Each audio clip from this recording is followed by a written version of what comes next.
Suit up, strap in, warm the tires, and leave on yellow.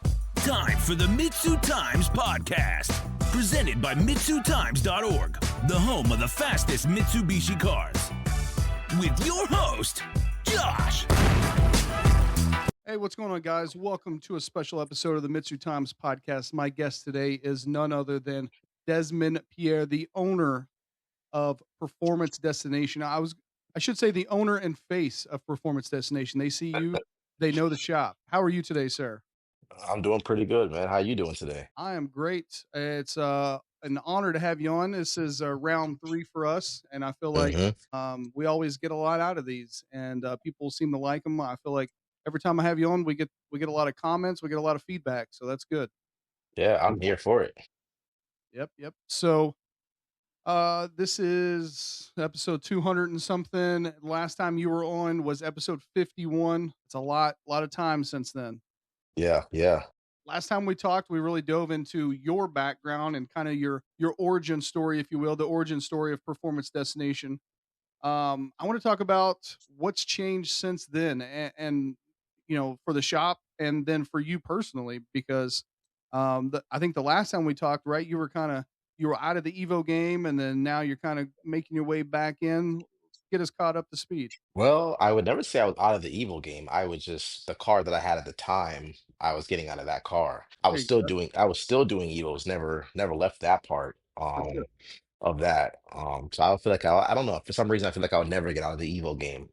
It's just a personal enjoyment doing evos. I'm in many other platforms, but the Evo stuff is just an enjoyable platform for me that I love personally. We were trying out Mustangs for a second. Let's put it that way.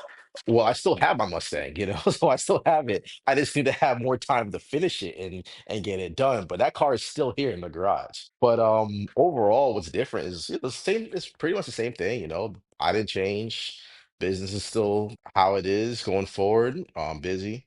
And it's just just it's been working hard and just watching my kids grow up and trying to get them involved and seeing them into the car stuff now, and that's what I'm really enjoying right now. Yeah, I mean, every time I feel like I see you or talk to you, you're working hard, either putting together an event or tuning this or tuning that, posting social media. I mean, you're a one stop shop for a little bit of everything.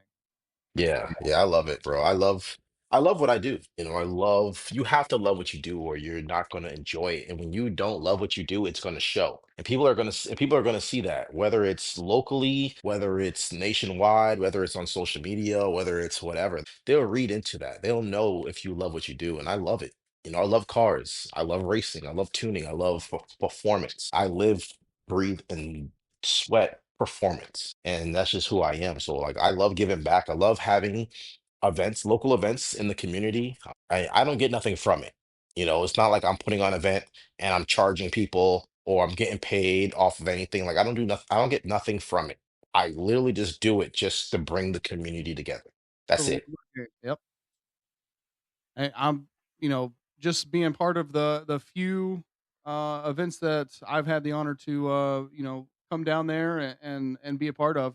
I definitely think that you're probably losing money, really, in the end.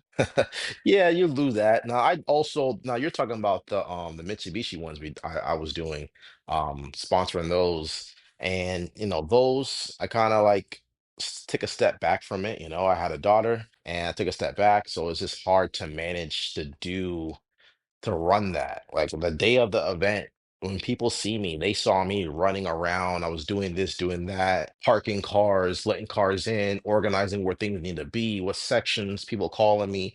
It's a lot of work for one person, and my mentality has always been that one man show, but like it's hard to always put those on and promote it and or it's a lot of work. So I started doing other things for other all makes and models, and it's not just the Mitsubishi stuff I'm doing. I do for all manufacturers, and I love it. Like I said, just doing it for the community, but it is a lot of work. So I had to take a little step back from that. For sure. And I do feel like, you're one of those kind of people where it almost has to be a one man shop, because no one's going to have the same attention to detail or passion that you're going to have. It's going to be so hard, if not impossible, to find somebody to match that energy. That it the you don't want the quality to lack. And I know you're not Right. going to settle for anything but the best. Right. And sometimes a lot of companies and they go through that. They go through where it's they hire people on and they have workers and the workers don't have the same type of energy than those who are diehard car enthusiasts or the same people who like or the owners of the company that just they just come on board because they just want a job. You just want a job. That's why a lot of those automotive companies, like the dealerships and Pep Boys and all them other places, a lot of those other places, they can't keep employees because everybody just treats it as just a paycheck. So the turnover is always high. That's why you got to be very picky for the right people you put in place that's around you because not everybody's going to have the same passion and drive and excitement that you have. Yep. Yep. 100%. Absolutely right. Hmm. Well, thinking back to that early episode that we did, is there anything that you said back then that maybe is different now to you mentally that you've kind of done a 180 on? Um, Yeah, what changed for me was I'm not such a yes man. Like a lot of the times back then, early beginnings, however, so I was a yes man on everything. Like I just wanted to be yes to that, yes to this, and yes to working on that, yes working with you, yes for coming out there, yes for coming to do this. And I started realizing like being a yes man is the wrong way to go about it.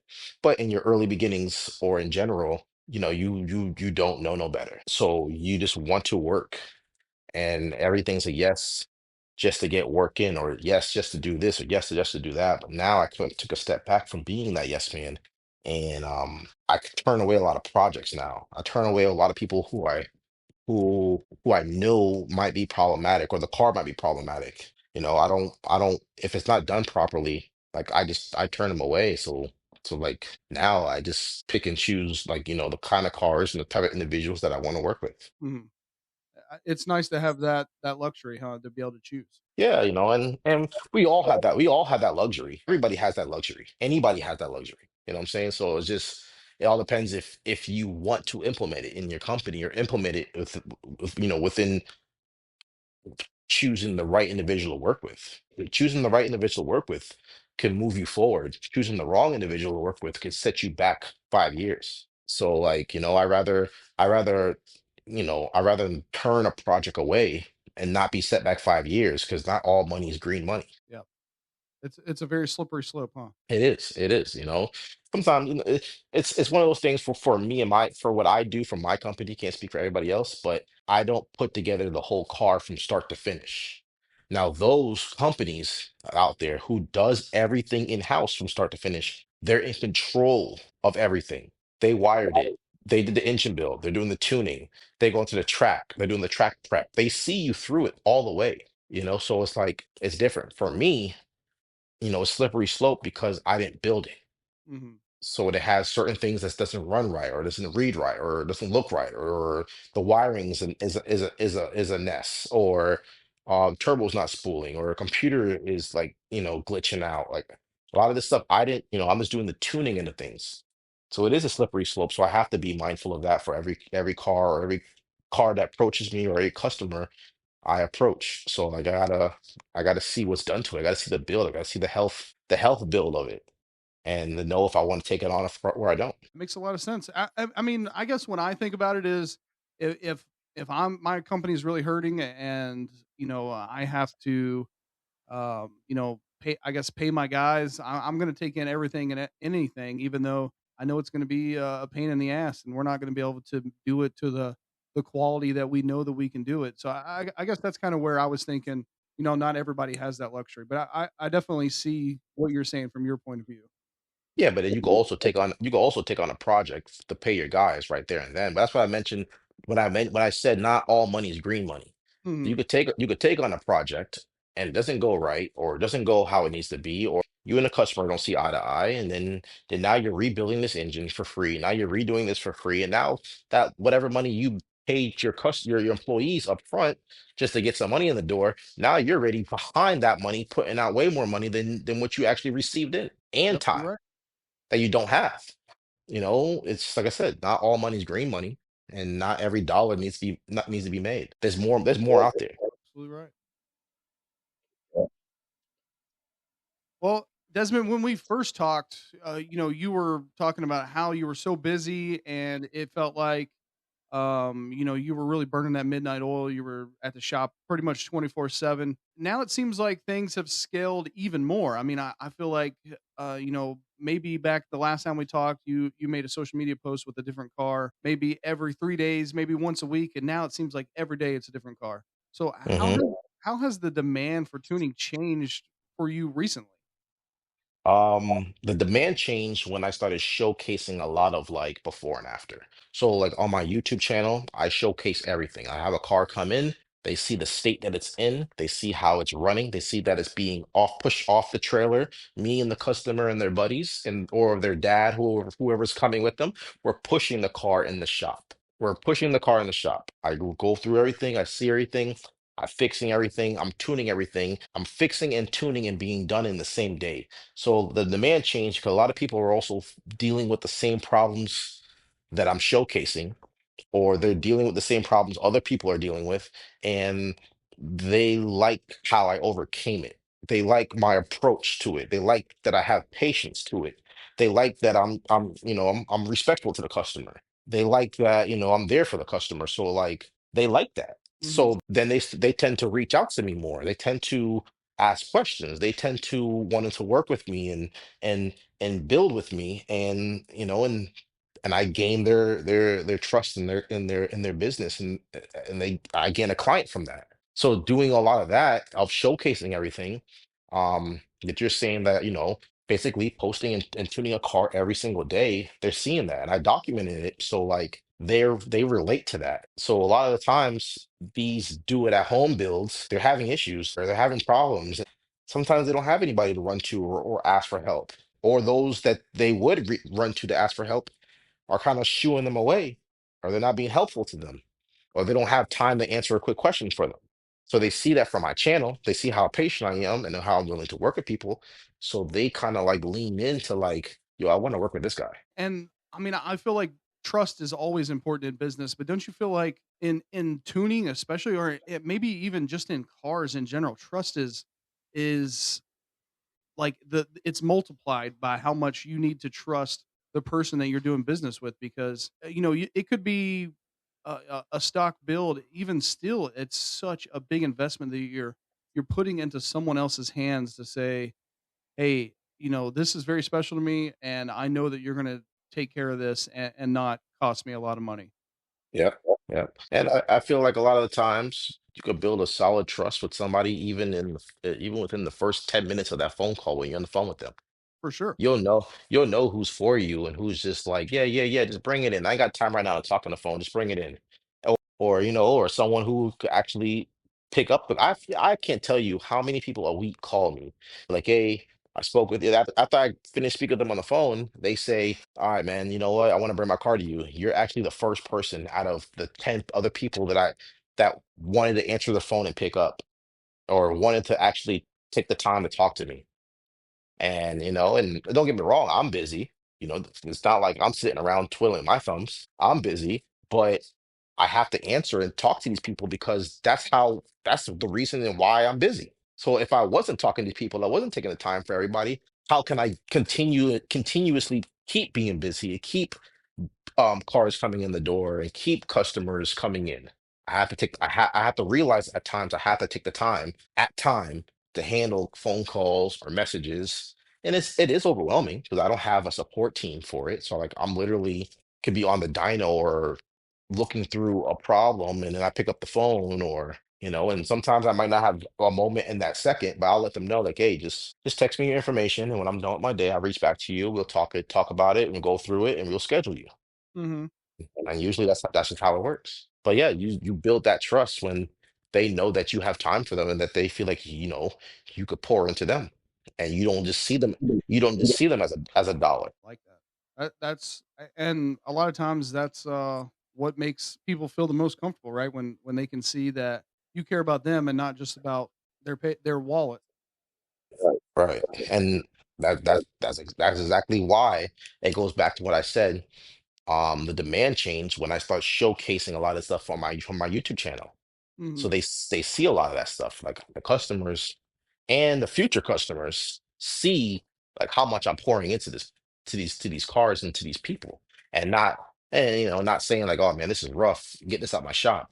Or I'm like, okay, this is rough and this is some things you need to fix, but let's fix it. Let's get it done right now and let's keep it moving and see what kind of results we can get out of this, and we'll go from there. And a lot of the times they come in not even running, and then by the time I'm finished, they're making six, seven, eight, 900 horsepower. And then they have a couple other little bugs they got to fix, and then but they can do that on their time. And but they know that that they're trusting in me, I'm trusting in them, and we're working together and we're building a good relationship. Okay, yeah, that makes sense. So, Desmond, in our first episode, we talked about how the pandemic and COVID really popularized remote tuning and how that really changed your kind of business platform, and remote tuning became so popular because everyone was forced to stay home. And you talked about how that made you, kind of have to work through the night and log on to people on the other side of the country or what have you. Do you feel like now that we've kinda, obviously gone away from COVID, that pace for remote tuning has stayed the same, or has it evolved into people wanting to bring your car to the shop or maybe something, in between? Um, yes, pretty much it stayed the same. I'm constantly busy helping everyone. Um, COVID was a very busy time. That was a busy time for everybody. I feel like in America, everybody had a lot of time on their hands. Everybody just had time to do certain things. But fast forward to today, it's still busy. I think the car industry is more busier now than it's ever been ever. Like it's like people are doing more builds. People are, but the thing is as busier now, but you got people are leaving the game and new people coming into the game. So it's always going to be that revolving door. A lot of people are leaving the Evo game, Mitsubishi game, and a lot more people are coming into it constantly. But I feel like it's just as busy, and I feel like it hasn't really changed at all. So even though people aren't, forced to stay inside, remote tuning still has remained just as popular as it was back then. Maybe do you think that maybe during COVID, I know we didn't prep for this. Do you think that maybe during COVID, people kind of opened their eyes to remote tuning being a real option to them? I feel like people just, early beginnings, people were kind of like tippy toeing on the remote tuning stuff because it still was new. It was old but new. It ain't nothing really new. Yeah, yeah. It's a lot of the times it's new to certain individuals. It's new to like mainstream where it's just a common thing now. Mhm. But I feel like it's it's the same where people are just they need the help. They're not anywhere near a facility or a tuner or a shop, and they need a help. Like I just had guys, one guy from New York on an Audi on a Link ECU yesterday. He needed help. I had two guys in Vegas on the Haltex that wanted me to log in. They wanted some stuff changed or adjusted. I logged in. It's not only that, but people love convenience. Why do you think Amazon and Netflix and all these and Uber Eats and all these places are companies are booming? They're only booming based off the convenience. Mhm. They love the convenience. I get off work at 5 o'clock. I could be ready by like 6 o'clock, 6:50 if you're ready to connect, Des, because it's convenience. That's just what it is. That's just the way the world is moving. The world has moved to that. That door has opened up, and that is that Pandora box that we live in now. It's the convenience realm. So they love that. But that doesn't mean that those who have shops, because I have a shop myself, and my shop is always busy. So I have a shop myself. So those who have shops does not mean that they're going to be slow or they're going to not have business or anything like that. It's just you got some people that live within reach of going to a shop, and you have some people that are is that's on an island with no tuner, and all they have is open roads, and they have a full blown race car and a track surface. So, it's just a lot of people just love working with the convenience way of things. I mean, I feel like that makes a lot of sense, especially when you put it like that, because I'm a big Amazon person myself. It's so much more convenient than having to go to the store and fight the crowd and do all that stuff, right? Yeah, yeah, yeah, yeah. And you know what changed the game? What really changed it was what was it called? Was it Redbox? That's right. When Yeah, you could just go to the grocery, and as you're leaving the grocery, just pick up a movie, and then or they send it to you in the mail, or you can return it back at the Redbox, and then all of a sudden right after that Netflix took over, and it's just the convenient game just started getting even more convenient. I think That's we're both old enough to where Netflix was a mail when they mailed DVDs to your house. Remember that? right. Well, I I think it was. I don't know if it started off like that, or did it start off where? Oh, you mean Netflix? Yeah, yeah. Netflix started off like that. Yeah, you just pick whatever you want, and they send it to you. You watch it as many times you want, however, and then you put it back, and they send you, get a new movie or whatever like that. It's just the convenience realm is what changed everything, and that's exactly why. You know how people like convenience, because then you have companies like Haltech, that has and Fuel Tech, that has built-in remote access portals into their computer system because it's convenience. I'm at the track, I'm here, I'm there. They call in for tech support, or a tech support person. Okay, well, let's go to the remote tab. Tell me, generate a code. Tell me that code. All right, I'm gonna log in and make my changes for you, and we're gonna see what's going on. That's convenience. If a computer system is, if computer systems in general out there doing that, they already know that that's where things are going. And that's where we are now in the world. Yep. And years ago, that felt like a bad thing, but I feel like nowadays it's just kind of part of everyday life, right? Hmm. Never thought it would be a bad thing. I never thought it would be a bad thing. It's you just got to be flexible. Yep. Some people could do remote stuff, and some people can't. Some people have to see the problem in front of their face, and some people could diagnose a problem just by the rhythm of what the tune is doing, or what the shape of your fuel map looks like, or what your injector pulse width is doing, or what other things are doing. You can get the rhythm of if a car is dropping fuel pressure through other settings. You can get the rhythm of your valves is not seating properly, or something's going on with your piston rings by what the shape of the fuel map looks like. You can get the rhythm of certain things. A lot of people don't understand the rhythm of certain stuff, so they have to see it, test it, they have to be in front of it. And a lot of I heard of a couple of people, different podcasts, that you had, and they all mentioned like, oh, I don't do remote tuning. It's not something of people's strong suit, because they have to see the problem in front of them. They have to hear it, they have to smell it. It's a lot more complicated, or a lot more. I don't know how you really would say it, but it's a lot more in depth, knowing the problem before you even see it, based off what the file and the tune, the configuration of the configuration is doing. Mhm. And earlier, Desmond, we talked about trust. Don't you feel like when it comes to tuning, obviously the customer has to trust the tuner, but now the tuner has to trust the customer when we're remote tuning because you obviously can't be there, so you're going off what the customer's saying. These kind of spark plugs, and this and that and the other, this kind of fuel sensor, like Hmm. it Hmm. kind of changes the game a little bit. So what I tell a lot of guys, I'm like, you're coming to me to get your car tuned. You're coming to me to fix this. You're coming to me to do that. Just be honest with me. If you see something's out of the whack, if you feel like something is not put together properly, if you feel like something is questionable, just be honest with me. I'm not here to embarrass you. I'm not here to make fun of anybody.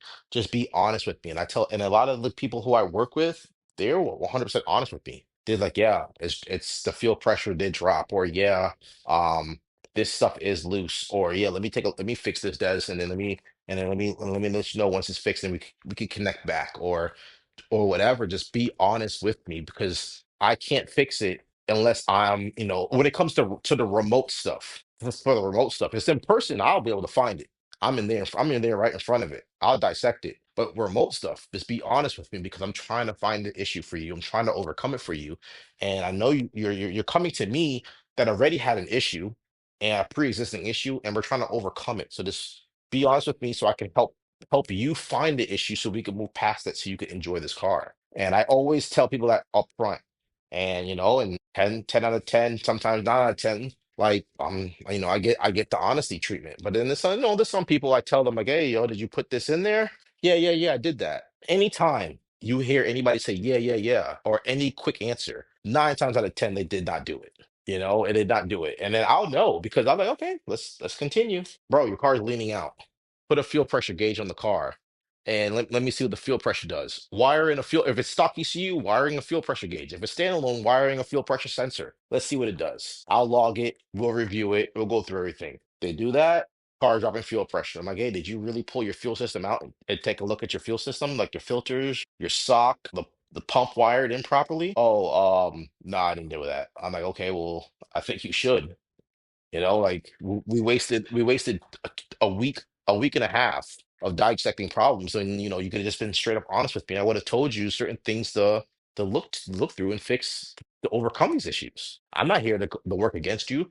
Like I tell a lot of people, I don't shine until you shine. And when you shine, your car's running good, and you happy with it, then I shine. So let's shine together. And obviously, when it comes to tuning, I feel like word of mouth marketing is so crucial. And when you talk about when the customer shines, you shine. I mean, that goes tenfold when it comes to tuning because yes, now the customer is shining, and people are saying, "Oh, damn, who did this?" Or he's tagging you in that. And people are going and check out your social media, and now they're hitting you up for a tune on their car. So yeah, Yep. I think you hit the nail on the head. Yep, and like I said, then like that's why I record all this stuff and I show before and after difference because I've had guys where a car came through like really in rough condition, and I document it from the beginning, and I show what I'm doing through the middle, and then we see how it's performing and like how much that customer is smiling and thanking me in the end of when we finish because that's where I shine.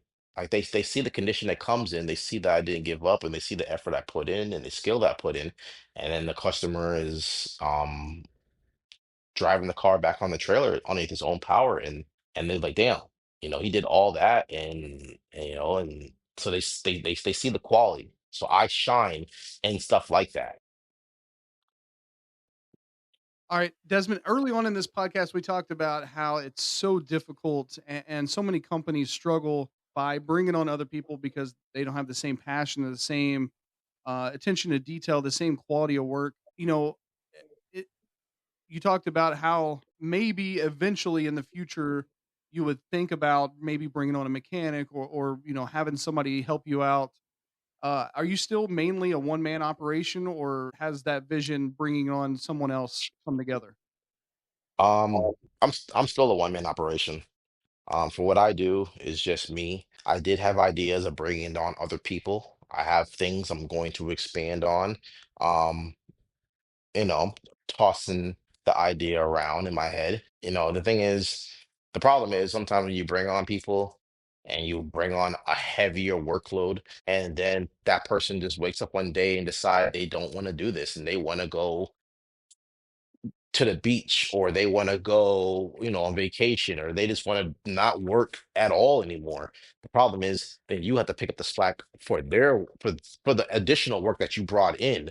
Plus, I'm already tuning every single day and remote tuning every single day. So then it's like now I have to pick up the slack to do all these transmission jobs or clutch jobs or engine swaps or engine builds or wiring stuff and or patching this or fixing all this stuff and then plus tune and then and you can't meet the needs for everybody. So I'm very cautious because I really don't need to expand because I'm good how I'm operating right now, but I have ideas where I want to expand in a way. So like for right now it's just been me, but the future, it's looking promising. So I don't know, I have some ideas that I want to implement that I might open up that door. I mean, I think that's really exciting because you're already doing so much, and to find someone, some kind of uh, edge that could make you, even more successful. I think that's really exciting. That's exciting to me, and it should be exciting to everyone listening because you have your hands in a lot of cars out there. Yeah. All right, Desmond. So one thing that stood out from our last conversation was how much you focus on the customer experience and communication. Now, we've covered a lot of this already in this podcast, but I want to emphasize how that way that you handle business is so important. So has that approach changed at all since since you've gotten busier? Because you think places like Walmart, for instance, they're so busy they don't have the time to talk to me one on one. I got to go to a call center and blah blah blah. And sometimes when even it's a small shop like that, they get so busy that now they're ignoring my phone calls and my messages and all this stuff. So I want to talk about how what you've done before, what's made you so successful is still in place. Well, overall, my approach is still the same for customer communication, and the experience. But being busier, I feel like now I have to keep the communication even more at the forefront. I have to get more details from customers. I have to see more proof of certain things for remote stuff. I have to, have more communication with people. Sometimes it can't just be through text message anymore, or people text me.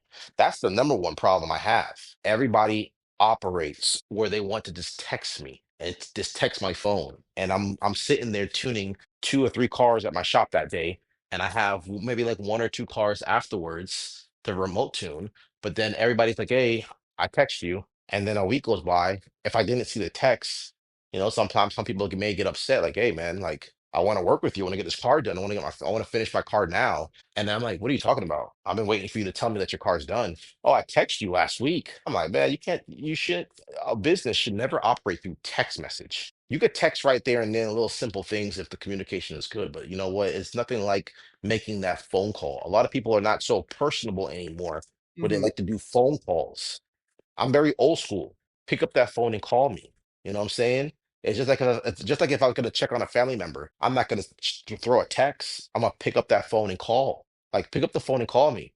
Like, hey, Des, this is so and so with the car. So and so, I was having this problem. I replaced the turbo. I fixed the axle seal. And now I got this working, that's working. When can you schedule me back, or when are you have availability? Or hey, I'm a new customer and I want to get my car tuned. You know, what's your availability looking like? Well, okay, well, I'll have this day, that day. Or if I don't have time yet, I'll let you know, like, hey, I'll reach back to you in a few hours. I'll make a little side note, and then I'll get you situated. But that communication, being busier, you have to have a stronger line of communication, because there's no way for you to be such a busy person on a platform or many platforms, and you're just not having no communication. You don't remember what you're supposed to do. You don't remember who you're supposed to reach back to. You don't know who who said what, and it's like you're just running around in circles, and you got to have structure. So that communication, like good communication, helps me keep that structure alive and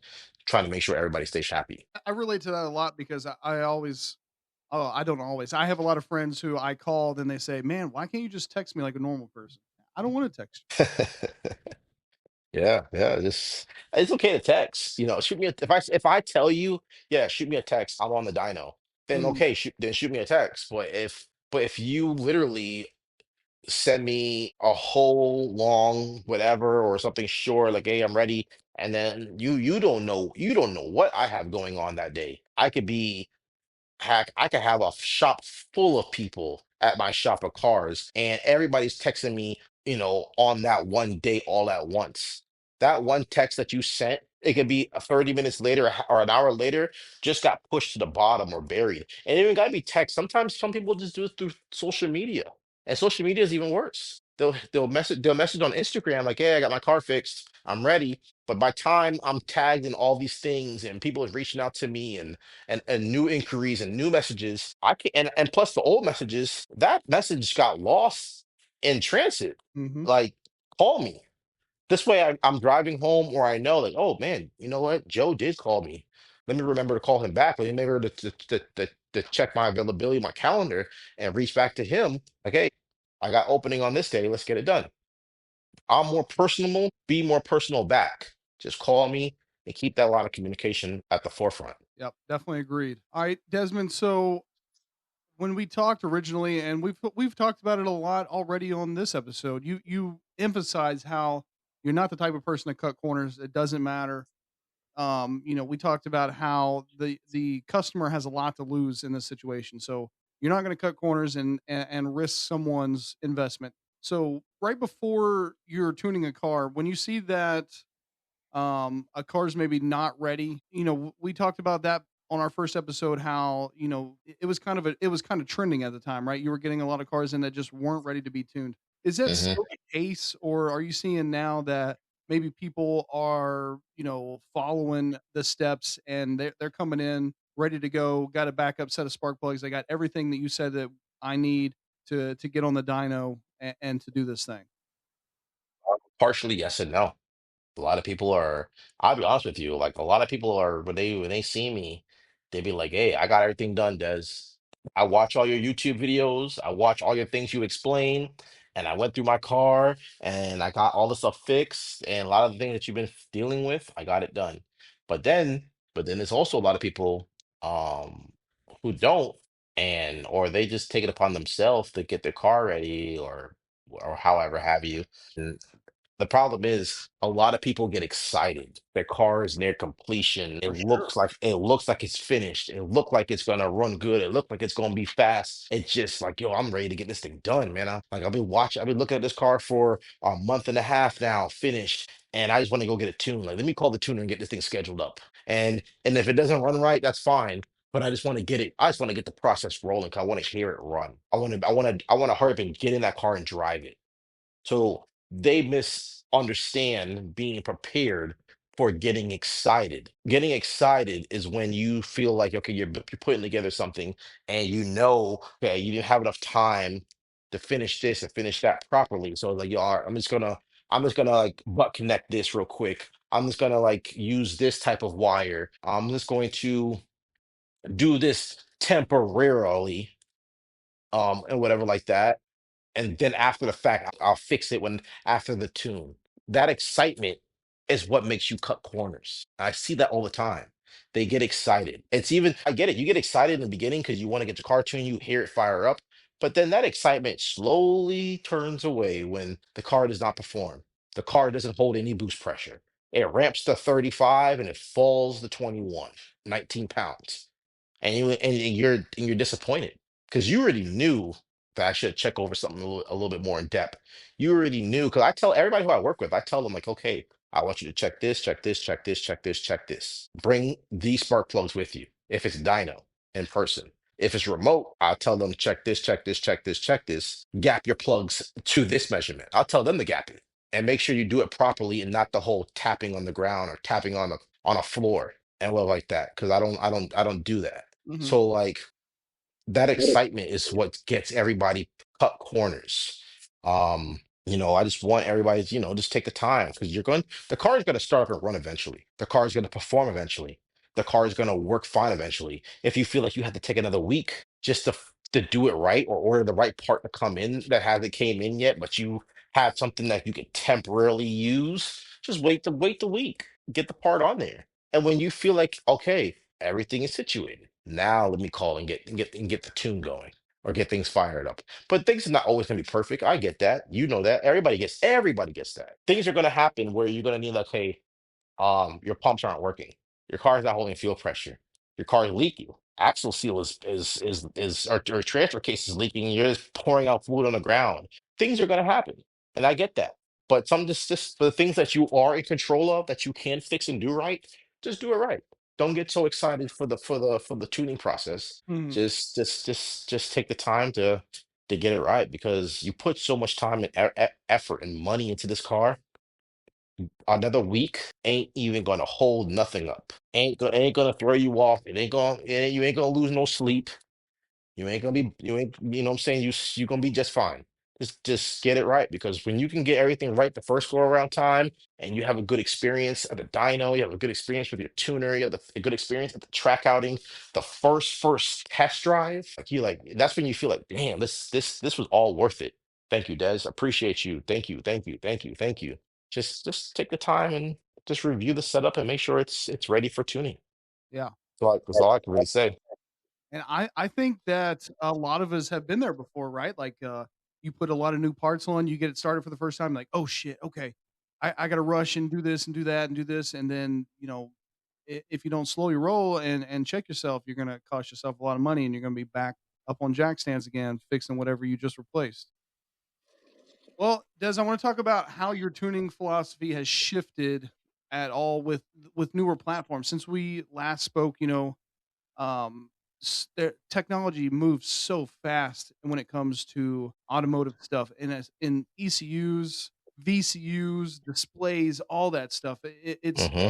It's come leaps and bounds since the last time we talked. So, with all this new technology, how has your tuning strategy philosophy changed, or has it become easier? Has it stayed the same? Um, hmm. I feel like the tuning and the things of computers has been the same since. There's always new stuff coming out, but I feel like the main bones of the structure of tuning a computer system has been the same. We I'm dabbling into more platforms where now I just came back from the Motec training. So I've been at Motec for over a week. There, them training me up at their facility, and I want to try to move into the Motec platform. I already have some stuff already in the works and some Motec stuff already available in here that already been in the works. So I like to use it and understand it more before I actually even broadcast it. So once if I broadcast it, that means I already been did it. If I haven't done it, I don't broadcast it or bring it up. So that's how I operate. I don't want to have nobody as a test mule. Well, like, the tuning structure is the same across the board in all computer systems. Every computer system has different verbiage and language. That's the difference for all the computers. And for standalone computers. Now, that's the difference. It's a whole different world, a whole different talk when we talk about stock ECU stuff. And when I mean stock ECU stuff, I'm not talking about stock evil stuff like even for like other manufacturers and stuff like that. That's a whole different world for stock tunes for standalone stuff, but the strategy and everything like that has pretty much been the same. The approach has been the same. Kind of. I guess my approach will be a little bit different now. Like I said, I'm asking them to provide more information. I want to see more things. I want to see compression readings. I'm telling them to check over certain things more. So if I'm running to the same issue all the time, obviously, okay, now I feel like I need to implement this in my checklist so I don't run into the same issue all the time, or something can be prevented before it's an issue. So I've been having checklists, my checklist has been more in depth. It's not like it's not reachable. It's simple things, but it's just things I need to know. I need to make sure it's right before I get to it. But mainly the newest things I'm working on for and within approach of platforms would be the Motec computer system. Um, that's been a goal of mine for the longest. Mhm. When you get into the Motec platform and you get to Motec tuning, there's really nothing else above the Motec. So, and it's a really good, powerful equipment. Not everybody's able to do it. Not everybody does it. So I just took the right steps of learning it, and I'm going to be implementing it into my regular service within everybody. Dyno, remote, travel, and I'm excited. I can't wait. Deal. Yeah, I saw the pictures that you were sending from the time you got to spend at Motec, and that definitely seemed like it was a good experience, and you got to kind of open your eyes to some new stuff. Yeah, and I like that. I like going to like I know how to tune cars, but just by going to Motec and learning how to tune their system, and maybe they'll show me a strategy point that of a different approach that I didn't think about. And then when I went to the Fuel Tech training course, I knew how to tune cars then too, but then they're showing me a different strategy point that I didn't know about. So everybody in the industry all have different strategies and different ways of getting from point A to point B. We all don't follow the same yellow line. If that was the case, if we all follow the same yellow line, we will all make the same horsepower. We will all have the same quarter mile record. We will all be at the number one place, the number two place, number three place. We will all be tied in life, but we all have different strategies and different avenues of how to get to the destination. And that's what makes it fun, just, ways of what I do that may be different from the next person. That person does something different than what I do. And we all like, oh, damn, I didn't think about it that way. Or, man, you know what? Try this. Oh, damn, I didn't think about that way either. And we just all this, it's just different. It's all learning curve. There's no one way suits it all for everyone.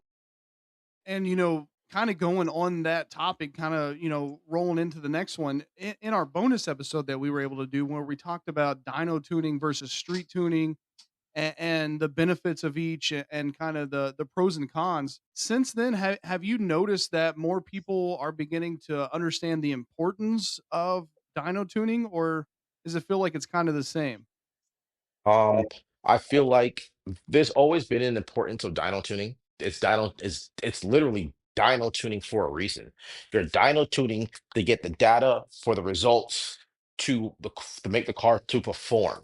Now, if you do a street tune, that's always been there since the beginning of times too. But I think the difference will be is depending on the level of car, the power level we're tuning, how where you live at in the world, how busy of the area you live in.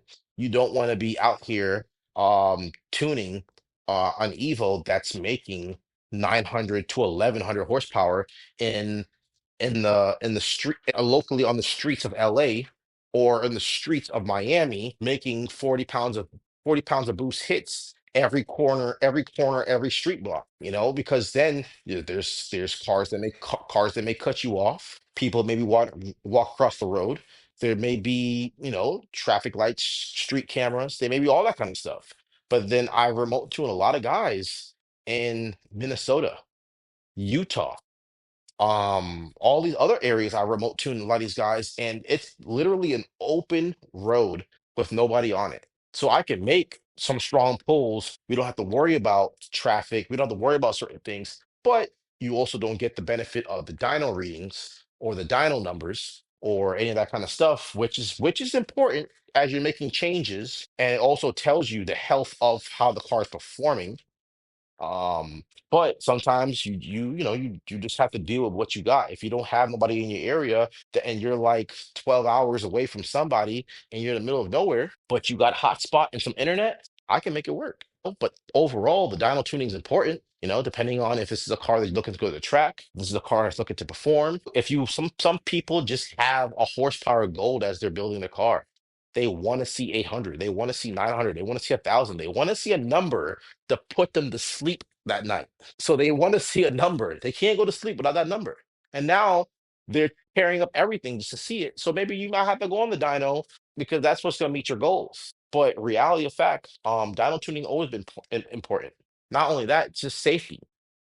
I've had people contact me like, hey, um, I'm local to Orlando, I'm local this and that, but I don't want a dyno tune. I want to do a street tune. Why would you want to? They're thinking that the price is going to be different. The price is going to be cheaper. They're thinking based off the price. And I'm like, yeah, but you want me to go out in the street with your Evo, your Supra, your whatever it is, single turbo, twin turbo, and you want me to make hits with you driving. I don't even know how you drive. With you driving and on the street tuning it in between traffic, and someone might run a red light and cut us off, and like when we can, and then not only that, when you street tune in busier regions, it takes way longer because okay, you got to stop that light, you got to stop, we got traffic. All right, turn on this block. Okay, you got to hit. Go ahead, and make it. You took too long to make a hit, man. Now we got to wait. All right, then we got to wait. Now that we're driving around, we're doing a lot of stop and goes. Now the temperature is getting up there. I'll drive the car for a little bit so the water pump can cool the engine off, Mhm. and then we make a hit. On the dyno, I make the hit whenever I want to make the hit. I'm in control of how much quicker that process is. Yep. I Nope. could, and not only that, but I'm also able to see the data. If something looks funny, I'd be like, "Hey, bro, come over here real quick. I wanna show you something real quick." And this is what the car's doing. Look at the log. Look at the dyno graph. Do you smell that? Do you see that? So like, this always importance of doing on the dyno is, just depends on your situation. Yeah. I mean, there's no traffic on the dyno, is there? No, there's no traffic on the dyno. Well, I know last time, Desmond, we also talked about these virtual dynos and the readouts that some ECUs, I don't want to call out any in particular, but a lot of people go off of what DSM Link says, for example. I'm not calling them out, but I think it's well known that that's not an accurate reading. So that I think that's fair to say. Hmm. Do you still see people relying on those numbers, quote unquote, or guessing their power numbers instead of going to these experts, like you, and getting real numbers? Yeah, I see people all the time. But who am I to say to knock anybody for what they do? If that's what you do, that's what you do. If I could tell you for me and my business, we're gonna operate on rollers. Mhm. We're gonna operate with tires on the ground on a roller, measuring that acceleration, that inertia. So, I'm not gonna operate anything virtual that's connected to your OBD port, Right. and then you put in whatever information that you want. I've had guys just recently that came to me from other tuners. They switched them to Haltech standalone ECU, and then they're like, "Ah, we remote tuned it," and then they were like, "Oh man, I want to see how much this is making on the virtual dyno." I'm like, "What?" Like, there's no virtual dyno for this. And I'm like this is if you want to do this, if you want to see what the number is, then let's put it on the actual dyno and let's see what it actually does. Like, why would you waste the time to buy a real all-tech ECU, all this fully built, that big turbo, 2600 cc injectors, and all this stuff, and you just want to see what a virtual number does? I can't knock anybody. Everybody has their way of how they operate, and just like how I said earlier, there's many ways of getting to the same destination and same results. It's just with me, I'm not going to operate that way. I'm going to put it on a roller. I'm going to put it on the dyno. I don't even care. A lot of dynos all read differently. They read high, they read low, and like I don't care. I don't care for the dyno numbers. I don't care for the dyno numbers. I care for the results, the repeated results of how the power band looks, how the graph is shaped, how my logs look, my fuel pressure, my AFRs, my power band, my voltage looks good, the health of things look good. Now, it would be a little where it does get a little dicey is when it is stock block. That's when it gets a little dicey. When it is stock block, and you have to keep the torque measurements at a certain reading, and whatever like that. So I want to make sure we're cautious on that approach. But I really don't care. I've been to cars that I put on the dyno at PFI speed tuning, and we make like 596 on an AGT 55 millimeter. And then I'm like, okay, you know what? Before I mention it online, before I mention it, because that's a lot of power for a 55. So before I mention it online and whatever like that, let's put it on a dyno jet because everybody always liked dyno jets as well. So let's put it on a dyno jet. So then it goes from a Mustang dyno making 590 something, whatever, and it goes on a dyno jet and it makes 656. And it still makes good power. Power band still looks good. Everything looks healthy. Everything looks strong. Customer's happy. He's enjoying it. I don't care what number it put out. I don't care. Let me see the log. Let me make sure everything looks good. Let me pull the plugs. Let me make sure all that shit looks nice. It was within good means and within good health conditions, and enjoy it. When most people who come to my shop and I'm on my dyno in my shop, um, they don't even see me get out and look at the graph. I may go out here or there. Like I said, on stock block cars, I want to try to keep that torque low so things stay happy. So I have to make sure, I do small pulls, check it. I creep up a little bit higher in RPMs, check it. And when I feel like things are looking good, I'll go a full run, check it. Okay, good. Torque looks manageable. All right, I know where I need to start giving it boost. I see it made this much torque at this RPM. I see it made this much horsepower at this RPM. So I already know like a little where I need to like a seesaw where I'll keep the torque down here, but at this point I'm gonna keep the power increasing going up so that things stay happier. So you just can't just be like, okay, I'm just gonna punch some numbers and make a hit, and all of a sudden it's making power. It's that's just how I operate. And kind of keeping with that theme, Desmond, we talked about how maybe it's well, not maybe, it is hard to control the variables when it comes to street tuning. And have you had any situations recently where maybe a tuning session has saved someone versus being on the street? Good question. Yeah, actually, I have. I have. To be honest with you, if you really want me to be honest with you, I actually just had, and that's just me being vulnerable right now. I actually had a recent situation where a customer's, I was tuning a customer's car, and it wasn't an Evo or Mitsubishi, but it was a domestic, and their spark plug wires was laying on the header. It was laying on the header, and I'm making pulls. This is like a big block, big tire, very strong, powerful car, and I'm making pulls. And I didn't realize how close it was 'cause it was kind of in a tight spot in the back. I didn't realize how close it was. It was laying on that header. And over time, making pulls, it started melting and melting. It's falling. Now it's falling down more on the header. And then that spark plug caught on fire. The spark plug wire caught on fire.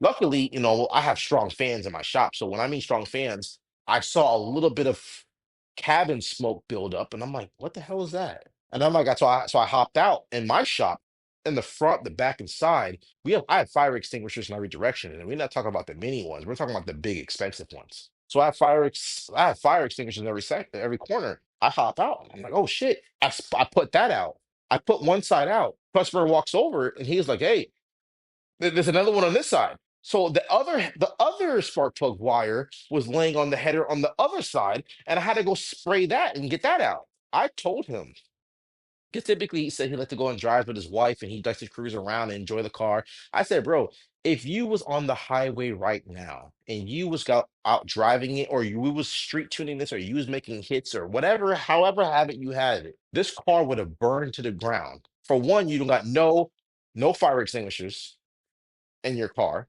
For two, once that fire start and you're on the road, you have nothing to put it out. So you literally would have to call 911 fire department, and you just be on the side of the road watching your car burn to the ground as the fire department's getting there. So yeah, you know, that right there where I'm able to save it. I saved it. It within a day and a half, he called me back. He reroutes the wires. He got everything fixed. He texts me like, "Hey, bro, this car is driving the best he's ever drove in his life, and I'm enjoying it. I'm going out to Tennessee with the car this weekend." And he went out, sent me pictures, posted pictures online, and he's loving it. But that right there saved him, because if we did it on the street, you know, that could have happened. For You know, sure. he wasn't thinking that was going to happen. He didn't think that was getting too close. He just didn't catch that, and I didn't catch it either because I didn't realize how close it was. And I didn't realize all that heat was going to make the spark plug wires bend and touch it and catch on fire. So, but luckily, you know, I have extinguishers. I have everything set up in the shop, so it's ready to put it out right there and then. And you know, we put it out. I let the engine cool. I let the engine cool down. I let the headers cool down. And literally, bro, we unstrapped the car off the dyno and we fired it up, backed out the trailer, and he drove it around and parked and put it on the trailer. And his car is saved. He could And have been can't get any better than that. Yeah, oh yeah. I mean, he could have been posting very different pictures, instead of the ones out having fun. Yeah, for sure. You know, and I'm happy for that. And he gave me daps and he gave me a hug and he was like, bro, I really appreciate you today. I was like, no worries, man. I'm here for it. Well, Desmond, the first time we talked, and even now in this episode, we've talked about how people tend to rush to get tuned, and we talked about how that's easy to do once you get your car running, and you just want to hurry up and get it to the track, even though it's not ready. And these people are bringing it to you, no, probably knowing, after watching your videos of what to do, how to prepare before Dyno Day, and they're still not ready. So what Hmm. common mistakes are you seeing that are coming to you today, as opposed to back then, that people are maybe still getting wrong, that they're not ready to be on the dyno? A lot of things that I'm seeing that is very common, like very common. And a lot of people are not checking over their fuel system thoroughly enough. I see that a lot. They come in, they're on stock computer or standalone, however so, and I see that their fuel pressure is at 60 psi. Or I'm like, okay, let me try adjust it. It doesn't want to adjust. If you can't be in control of your fuel system, there is something going on inside that hanger of the siphon or regulator or what, however. A lot of people are not checking over their fuel system thoroughly enough. A lot of people still not checking over the boost leaks thoroughly enough. They are checking over it, but thoroughly, I don't know how they're doing it. I don't know how much pressure they're checking over to. I've had guys just say like, "Oh yeah, I checked over my all my boost leaks." Okay, yeah. What? Okay. So I'll know if they really did, if they didn't, just by how they answered it. Well, what did you do? Well, yeah. Well, I was checking over all the clamps. Everything's tight. Okay. What else did you do? Well, that was it. Everything's tight. It's new turbo kit. It's new engine. It's new everything. Everything's tight. Oh, okay. Well, what happens to all the vacuum stuff? Did you pressurize this? Smoke this? No, but it's good. Okay. I had a 3000 GT that I did. Hardest was feeling sluggish. It wouldn't make power. Wouldn't make power. Felt sluggish. And he's the type of individual where, he didn't want to pay anybody to work on his car. He wants to work on his own car because obviously it's cost savings, however. And I'm like, that's fine. You can work on your own car, as long as you do what I'm telling you to do and you do it right. Comes in to get tuned. And I'm like, hey, bro, this car's sluggish. I'm full throttle and it's nothing's hitting. I see some boost coming in, but it's that little 20 pounds don't feel like nothing. I'm like, you sure you checked over it? Yeah, man, I checked over it. All right. Well, you know what? Can I check over it? If there's a boost leak, if there's no boost leak, you don't got to pay for it. If there is a boost leak, I'll charge you for the boost leak test. All right, man, I'm telling you, checked over. I put a boost leak tester on that thing, and the thing was, and the back turbos was leaking and hissing out so much pressure. And he's like, huh, damn. Well, at least I thought I checked over it. Well, how did you check over it? Well, I hooked the vacuum line, a smoke tester, and I plugged it into the intake manifold. You plugged it into the intake manifold? So you didn't pressurize it from the turbo to see what's leaking at the turbo source of couplers, clamps, intercooler, nothing? You just went straight to the intake manifold? He was like, yeah. I'm like, nah, that's not how you that's not how you do that, bro. You missed everything on the way up. And so like boost leaks is always a factor in that. Especially if you're on stock ECUs, you got a lot of boost leaks, your fuel trims are gonna be out of whack. You're literally adjusting fuel map and the fuel adjustments to chase down your fuel trims and get your AFRs right. And you really can't because you got vacuum leaks and certain things are leaking out of certain spots on the intake manifold or whatever, and you're chasing your tail. I'm chasing my tail. We're chasing our tail until I check it and like, okay, yeah, you hear all that hissing back there? That's a leak. That's why all this back here on the top of your power band on the graph is falling off. Like you see how your boost pressure on the data log is not holding all the way out and it's falling off. That's why your dyno graph looks like your boost map in your ECU because it's not holding pressure and whatnot. So then we'll go through and we'll fix that. So it's just like that. And nowadays, a lot of the big issues that I'm also seeing a lot on the Evos in certain cars is the voltage. The voltage drop is starting to become a really common thing.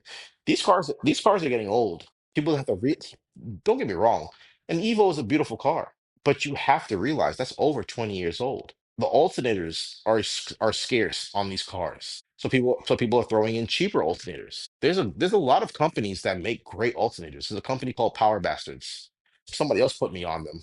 I put it in my Evo because my Evo was like I fire it up when I first fired it up and it was reading like 11.9 volts, and I was like, damn, that's low. So I could have put another alternator in there, but I put a nice high amperage alternator in there, and it bumped my voltage all the way up to 14.1, which is really solid, especially if you're running two big fat fuel pumps and you have all these other things going on with the car that you're adding on there. You need to make sure you're able to power everything when everything's at full speed, full throttle, 40 50 pounds of boost, fuel pumps are at wide open.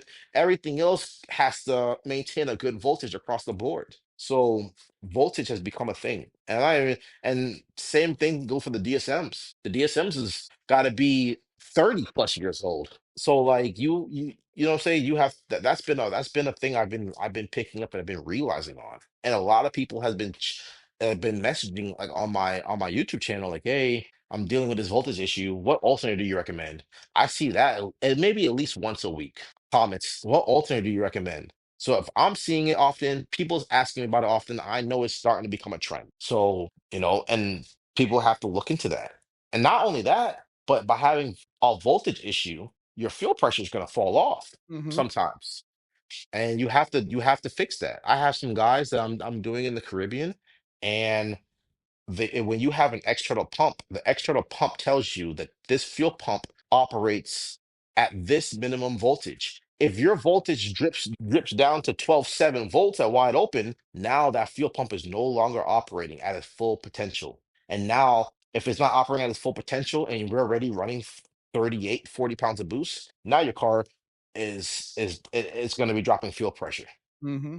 because it can't keep up because your voltage is dropping off and it only operates at full steam at a certain voltage. So a lot of times, those things right there, those three is like the common things I always battle with. Majority of the time. Those are the common things. Yeah, I mean, when you talk about, the aging DSM platform, I tell people all the time, like, man, to see you still got the factory engine harness in here. I mean, there's nothing wrong with it, but these wires are so old and so brittle. It's Hmm. obviously a race car, if you will. It's vibrating, it's causing a lot of heat and this and that. And those wires are just they're not made for that. Right. Correct. Well, it could be done. It's not saying it can't be done. It could be done. It's just the problem is it's a problem.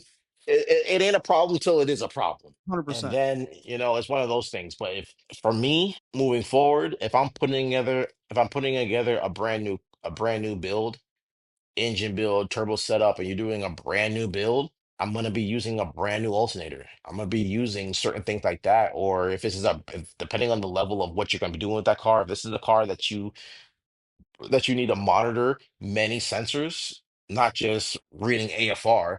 But if you just need to monitor many sensors, more than likely that, pull the engine harness out and we're gonna put in an aftermarket harness in there and whatnot. And then this way we're gonna, not dabble with a lot of these pre-existing situations. That fuel demand is where it really matters because sometimes people have a big external pump and they have a lift pump. So they have a pump in the tank that's feeding into a surge, and then from the surge is when they have a big external pump, or they may have like maybe two pumps after that. So you have a lot of draw on your voltage for 20+ year old wiring that's not able to keep up. So you want to make sure you consider that when you're building a car, or consider that if you're racing at the track, or consider that if you have a big power bill with big pumps, and you're no longer operating just on one pump. One pump is different than having two pumps at full steam.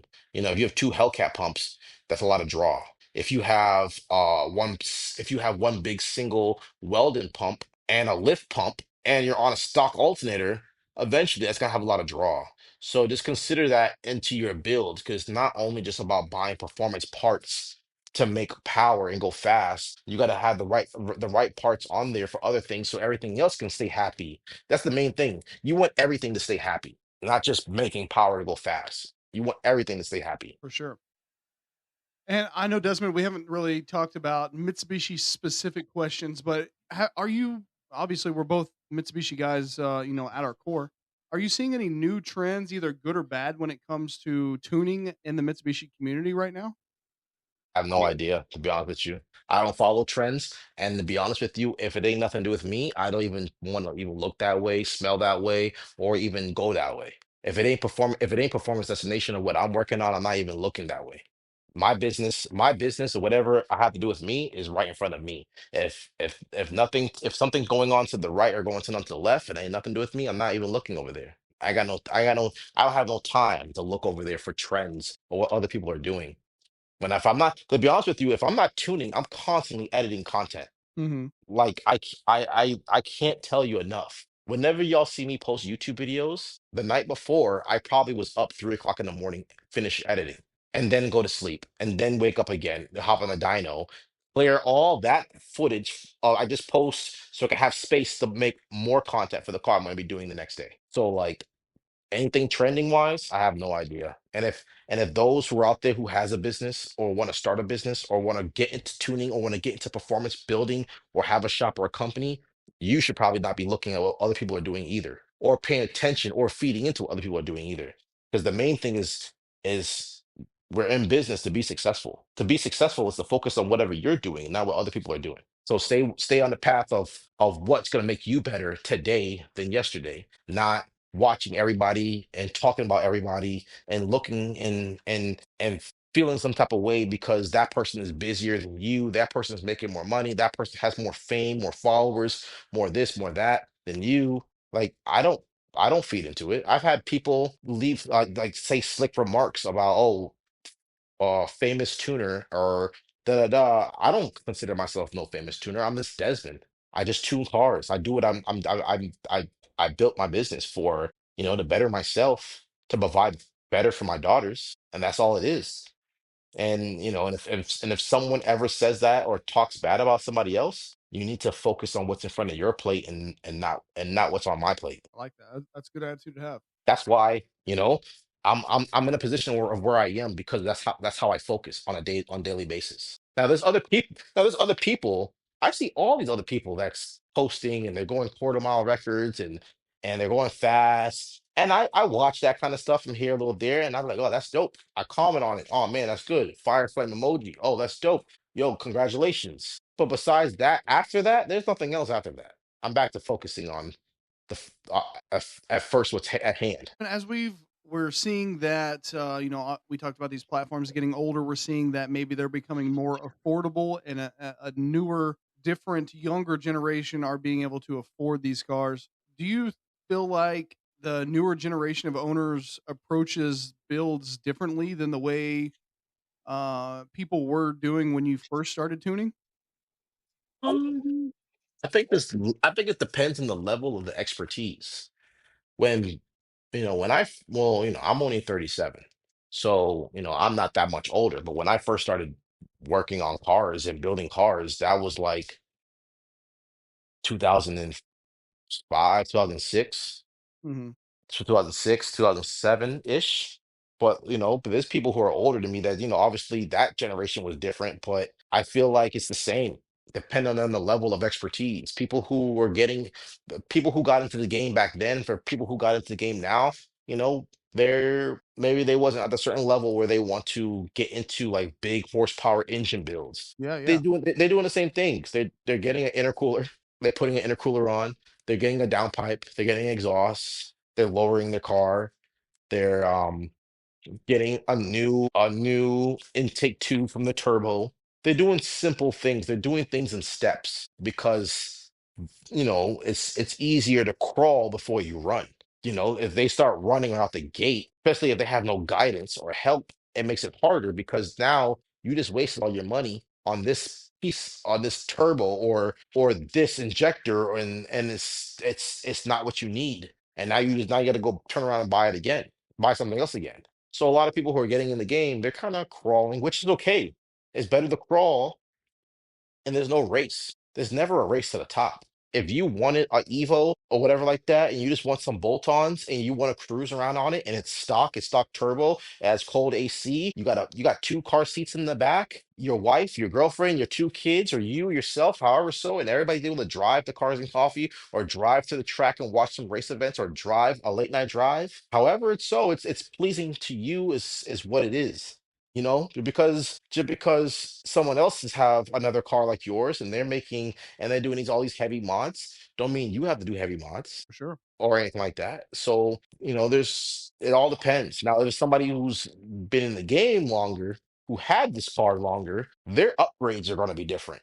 They're trying to go two fuels, flex fuel, dual map. They're trying to go standalone.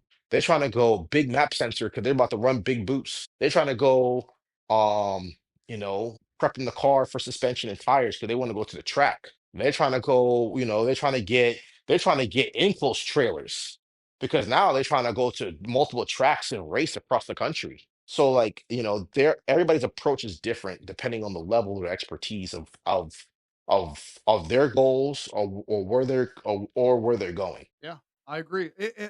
I mean, maybe you can back me up on this or maybe disagree. I almost feel like the people who are getting into cars now are somehow smarter than when I first got into cars because Aaron Gregory was local to me, and I went to the track and saw his car and Hmm. the boys, and I had a 2G DSM, and I thought, well, hell, I could do that. If he can do that, I can do that.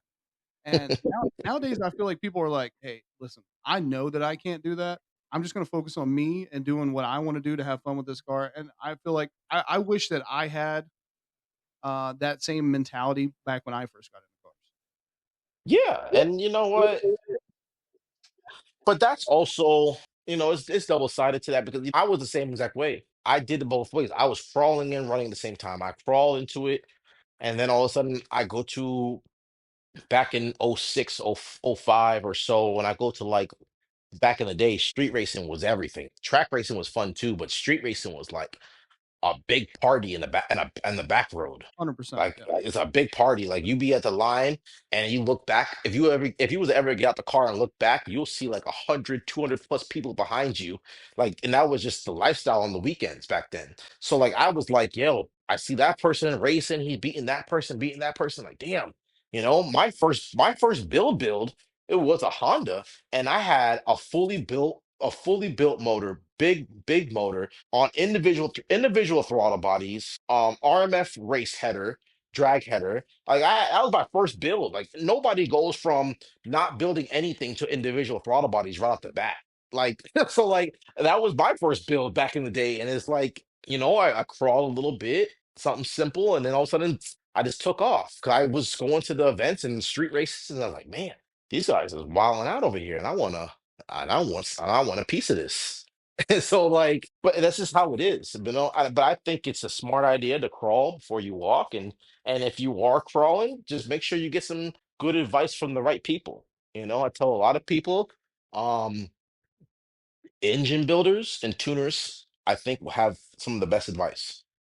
They have the best advice for the right pot of parts to use, the right combination to use, of everything, and not everybody's advice is good advice. Not everybody's information they tell you is good. So take that with a grain of salt. And what I mean by that is a lot of people, they run to social media outlets and they ask a question and you get like 10 responses from random people, but you have no idea the level or expertise or knowledge these individuals who's giving you answers to. Just because they give you an answer does not mean you should take it and listen to it.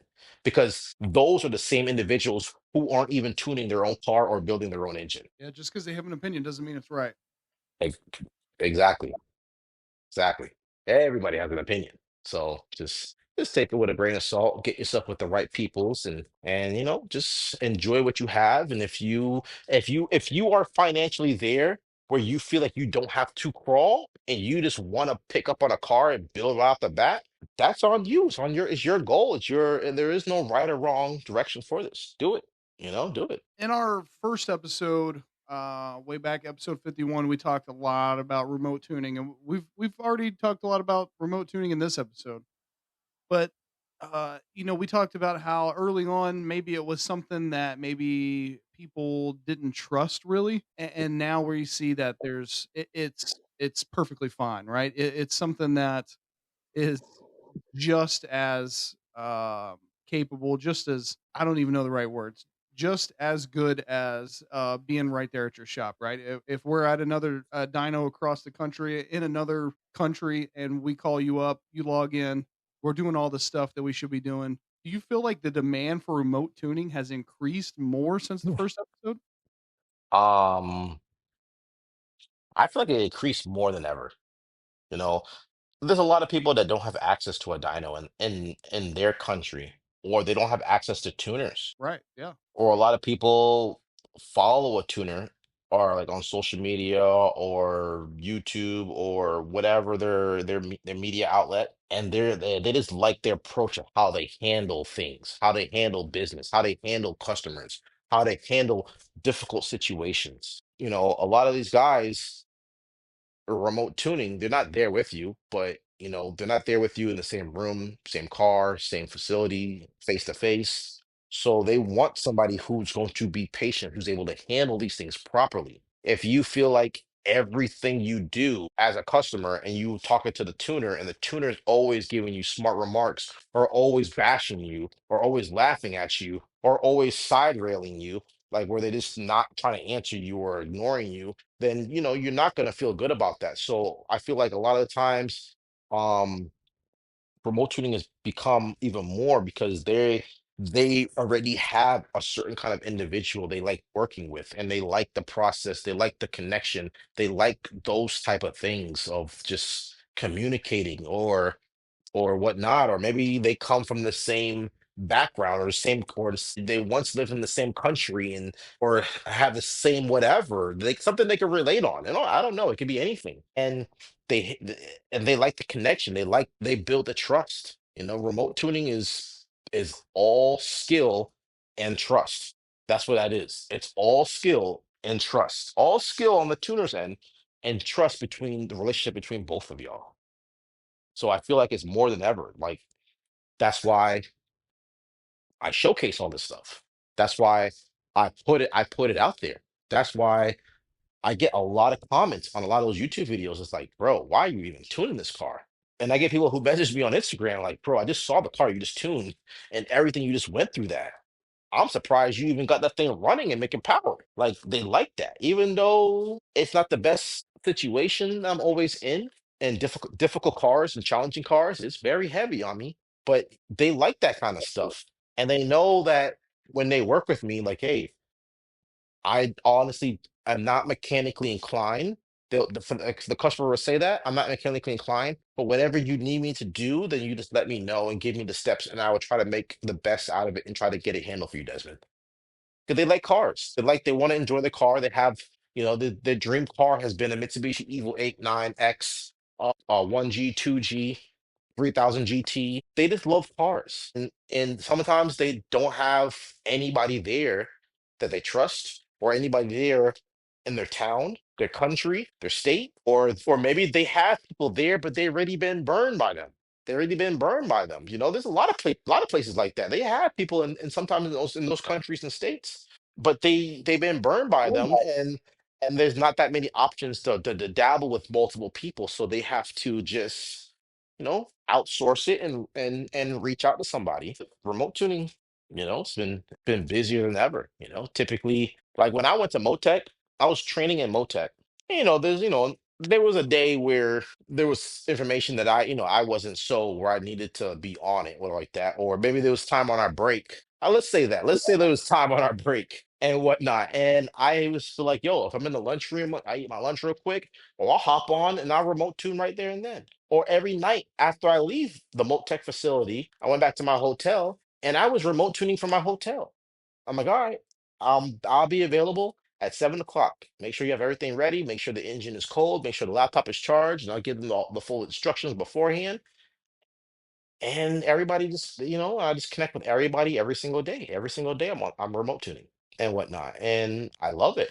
Because I like working with other people in different areas. They get to tell me stories about how it is in their own country, their own island. I get to hear stories about that. Get to hear how beautiful it is over there. We build friendships, connections. And the best thing is, a lot of the time when I'm building all these friendship connections, they're like, bro, we love how you approach this. We have 5 or 10 more of these kind of cars. Okay. Can you come over here and do it in person? A lot of the time, that's what happens. That's how it always started. That's how it started for me. It's like, hey, we love your approach. You're patient. You understand this stuff. You find the problem before we even put eyes on it. We could only just imagine what it's like if you was here. No problem. Or it's a shop and they need me to come over there. So there's other shops I do it throughout the country. I mean throughout the state. And they'll start getting piled up with work where it's just like, bro, we have 7 cars that need to get tuned here. Plus, we have cars that we have to work on, and we have to get these cars in and out. And it's like, no worries, I'll come there and we'll knock it out in person. And before I leave, within like 2 days, 3 days, all the cars are done. Everybody's picking up their car at the end of the week. Their car that was once packed and full that started off from just remote tuning. Now I'm over there and everything is done and their shop is cleared out for new customers to come in and get tuned. And that all started from remote tuning. Yeah. So like remote tuning is for me at least has always been busy. Well, we kind of hit on it already, Desmond. But what's something that people still maybe misunderstand, or there's incorrect, maybe like a myth or something out there about remote tuning that you just wish that you could stomp out, or you wish that people knew about remote tuning. I just wish people don't think like the service is any different.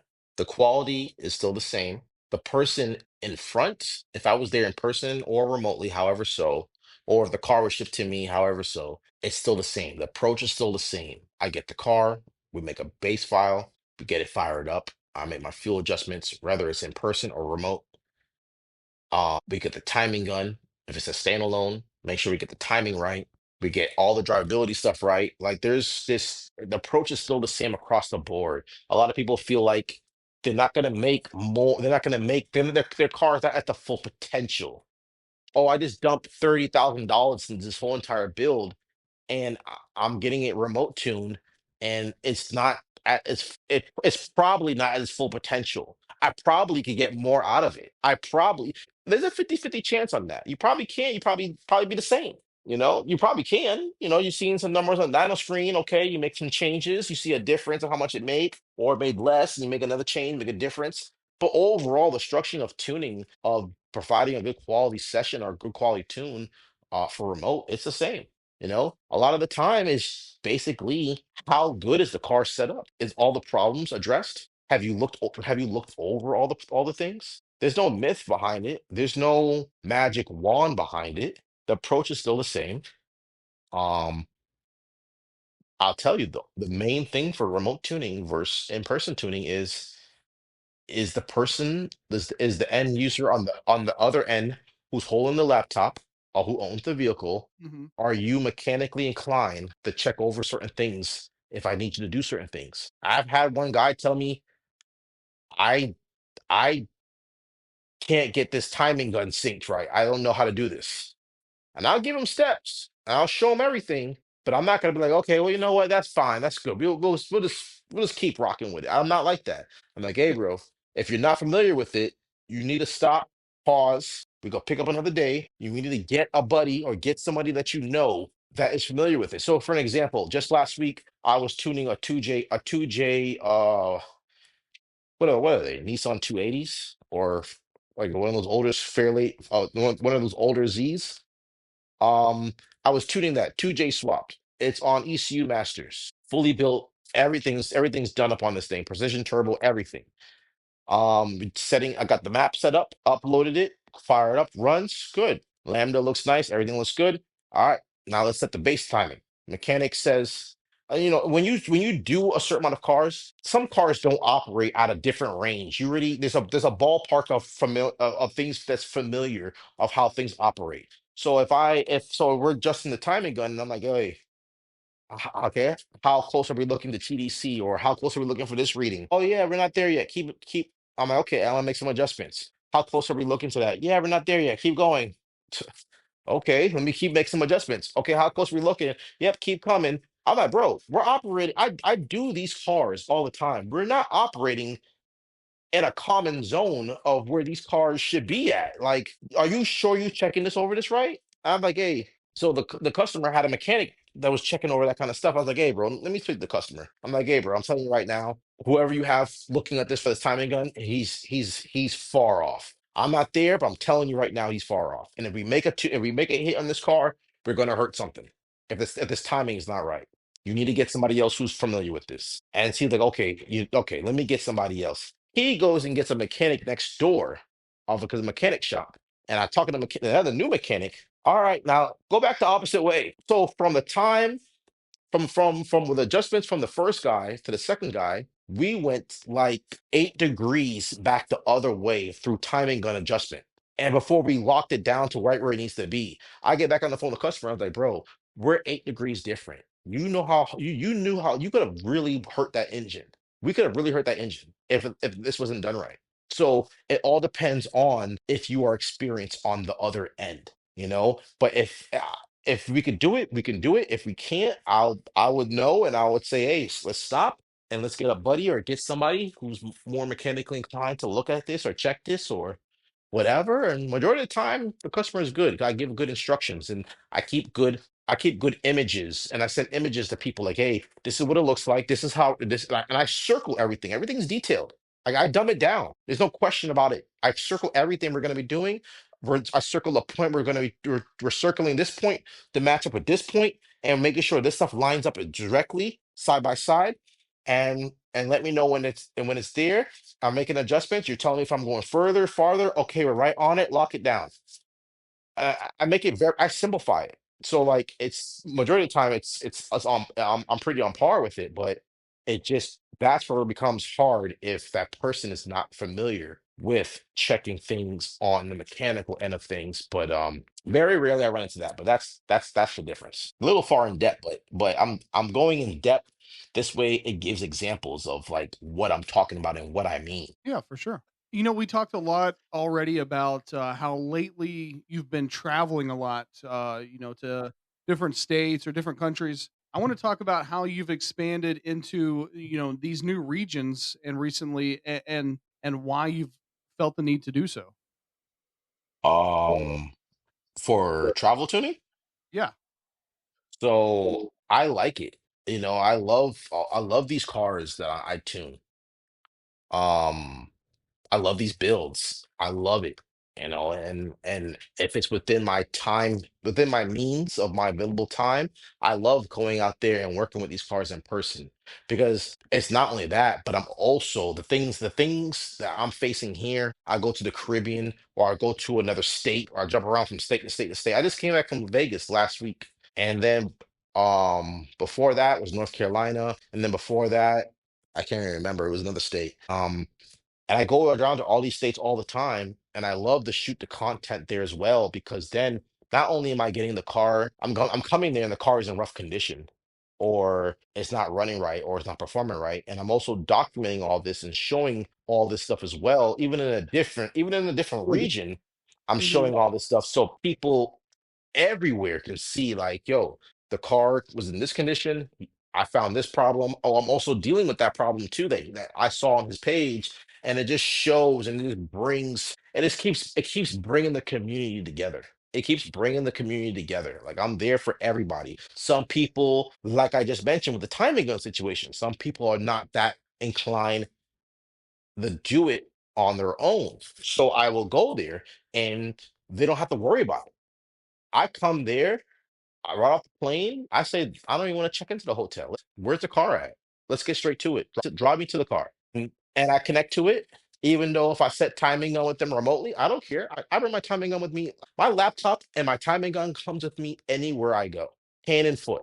My laptop and my timing gun is always there with me. Don't know what computer I'm ever going to tune. I don't know what I'm getting myself into. So I always have those things with me. I pull up my timing gun and I check over everything and and I just get to it. So like I like going to these areas because it makes the process smoother and stress free for the customer. And those who are businesses in the Caribbean or in throughout here in the state, they have a pile of work and they have a lot of work on their hands and they need me to come over there and I work efficient. I'm not working and talking on the phone and hey, I'm taking a lunch break or I'm on a smoke break. Like, no, like Desmond gets there and 4 or 5 cars are knocked out a day. And that's what it was. Every time I go to these places, Minnesota, Denver, Vegas, New York, Virginia, um, all these places I go to, like I'll be knocking out 4 or 5 cars a day. And then they got more cars that come in, and more cars that come in, and more cars that come in, and whatnot. And and they just want to get cars done so they can lighten up their workload, so they can bring on fresh new cars. Because a lot of these cars are builds that's been there for weeks or months or half the year, and they're already done, and now they need to get tuned so they can go home and customers, a lot of people, a lot of customers, we know how it be. Some of them are impatient and they want to, they get that excitement bug. They want to drive their car now. So Yeah. I've been that these a customer. lot of companies will bring me over there to get all these cars done successfully on the spot. Yeah. But yeah, so like it's just to get everything done. And by the end of the week, on Friday, by the time I'm done, these customers, I see them, they're coming with trailers, they're picking up their cars, they're the company is getting cashed out, and and everything's getting done, and companies getting paid, customers pick up the car, we're going on test drives and shooting the content. I'm bringing new information for the people or for the viewers or for those who are in the building process, and everybody's winning and everybody's happy, and I love that. It's everybody working together because it's you know I really love the remote tuning, I mean the travel tuning stuff. Yeah, yeah. A lot of times it's just like I said, it's not everybody's mechanically inclined, not everybody's able to handle it, not everybody's able to figure it out. For me, I get there. Okay, I can tell you right off the rip, your idler control valve's not working. This is why the car is not cold starting properly. Okay, you need to see what's going on in your vacuum line routing. The car is dropping fuel pressure. Or you need to figure out what's going on with this, you need to figure out what's going on with that. Like I'm doing a boost leak test, but I'm seeing pressure build up from your catch can. More than likely, your turbo's bad. The pressure's leaking. It's not holding in the turbo. It's pressurizing the return line. And like I'm a lot of these things people do not catch. I'm catching it on the fly. And these people, a lot of these shops and these people, they've been had these cars. They own these cars. They had these cars for months and years. And I'm getting there. And on the same damn day, Desmond gets there. He's finding all these problems. And I had these cars for months and weeks. All right, cool. We'll fix this. We'll get this replaced. All right, while you're working on that, I'm gonna go jump on this car over here. And by the time I finish the last car, okay, let me jump back on the first car that I attempted to that wasn't ready, and let me get that one done now that everything's fixed. And then I'll fly back home. I'll do my local customers or remote customers, and then I already have it scheduled to travel to another state or another country, and I'll do that then there too. So it's like I love it. Like I love it. I love what I do, and that's why it goes back to what I said earlier. People will realize if you love what you do, it shows. And I'm everywhere. I'm only everywhere because I love what I do. And I love working on cars. I love tuning cars. I love tuning computers. I love making things that didn't work right and it is working good. It's driving good. It's performing good. It's spooling good. I love what I do. Don't get no better than that. What's been different about tuning these cars while you're, going out and traveling and tuning these cars versus having them come to you and doing them at your shop? Well, the difference, hmm. Now the difference depends on what part of the world I'm in. So sometimes when I travel to the Caribbean, they don't have certain things. They don't have certain tools. They don't have certain parts. They don't have certain fittings. They don't have access to things easily. That's at my shop, I have things there. I keep spare stuff. If I don't have it, we're going down the street that does have it. There ain't no place. I live in Orlando, Florida, where we race year round. We don't stop. There is no season of stopping. We race from January to December, nonstop. There is no there. We have everything. So we have everything at, at our expose all the time. If I go to these other areas, or maybe if I go to a country or I mean a state where it's in the middle of nowhere and they really don't have much, then maybe they don't have much. It all depends on where I'm going, if what they have access to. That's the difference. What they have access to, can they get it? Anybody can get anything anywhere in the world, but it's just having access to get it when we need it, when we're right there doing things live right now. That's the difference. Like that's the difference between, the travel versus doing it at my shop. At your shop, you know where everything is, and you go to somebody else's shop, you're kind of at their mercy. Yeah, when I'm at my shop, I know where everything is. I know how to operate. It's like you move around without thinking because you just know how to move. It's like when you're in your house and you out all the lights. You know how to move to the left when the room is dark, so you don't hit that couch or hit that wall. You know how to move to the right because you already know, okay, this corner piece is going to be there, and you already know how to swivel and move around. You know how it is. This is your home field advantage. So it's the same thing for me. Like I already know how to, I just kind of just be working without even have to be thinking. Well, all this travel tuning is obviously very exciting. Getting to see you post, from all these different states, all these different countries has been really cool. And I think kind of get to see and be a part of that has been really exciting. But to you, how does it feel to have your stamp or your touch on these cars all across the country and all across the world? What does it mean to you? It means that I think I'm doing a good job. I think I am. I'm trying. I put in a lot of time, a lot of effort, a lot of hours. You know, that's what it means to me. Um, it feels good. It feels good that not only do I get to work in my own state, doing my own local people, not only do I get to work with people remotely in other countries and other states and other time zones, but I'm also able, or it means something to me because they see the value in me to be like, we have to have him here. That's the difference. A lot of people all tune cars. There's a lot of great tuners through the whole entire world.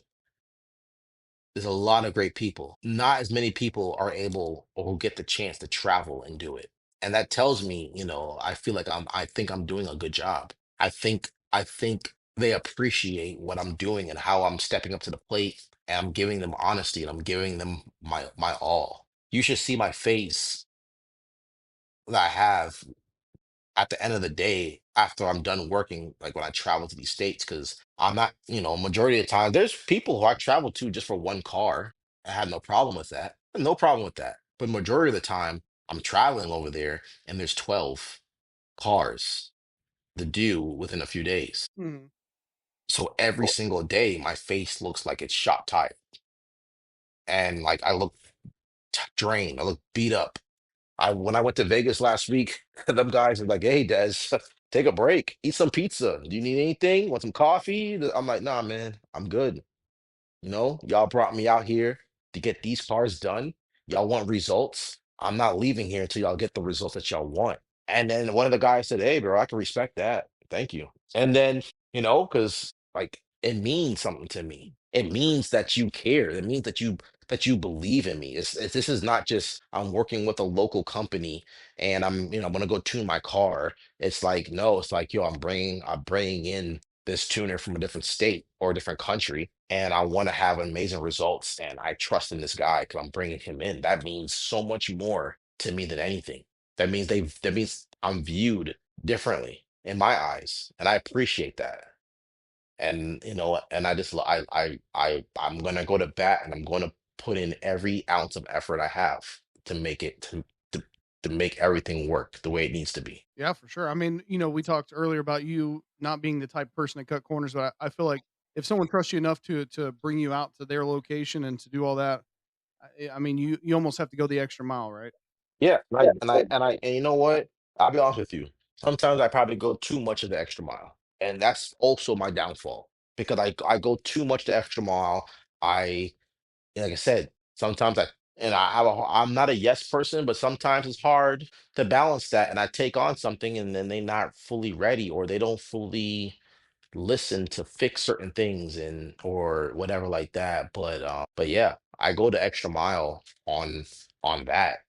I go the extra mile on everything, But if there's something that's not right, I know I'm not going to say, okay, I'm going to keep adjusting because I know it's not right.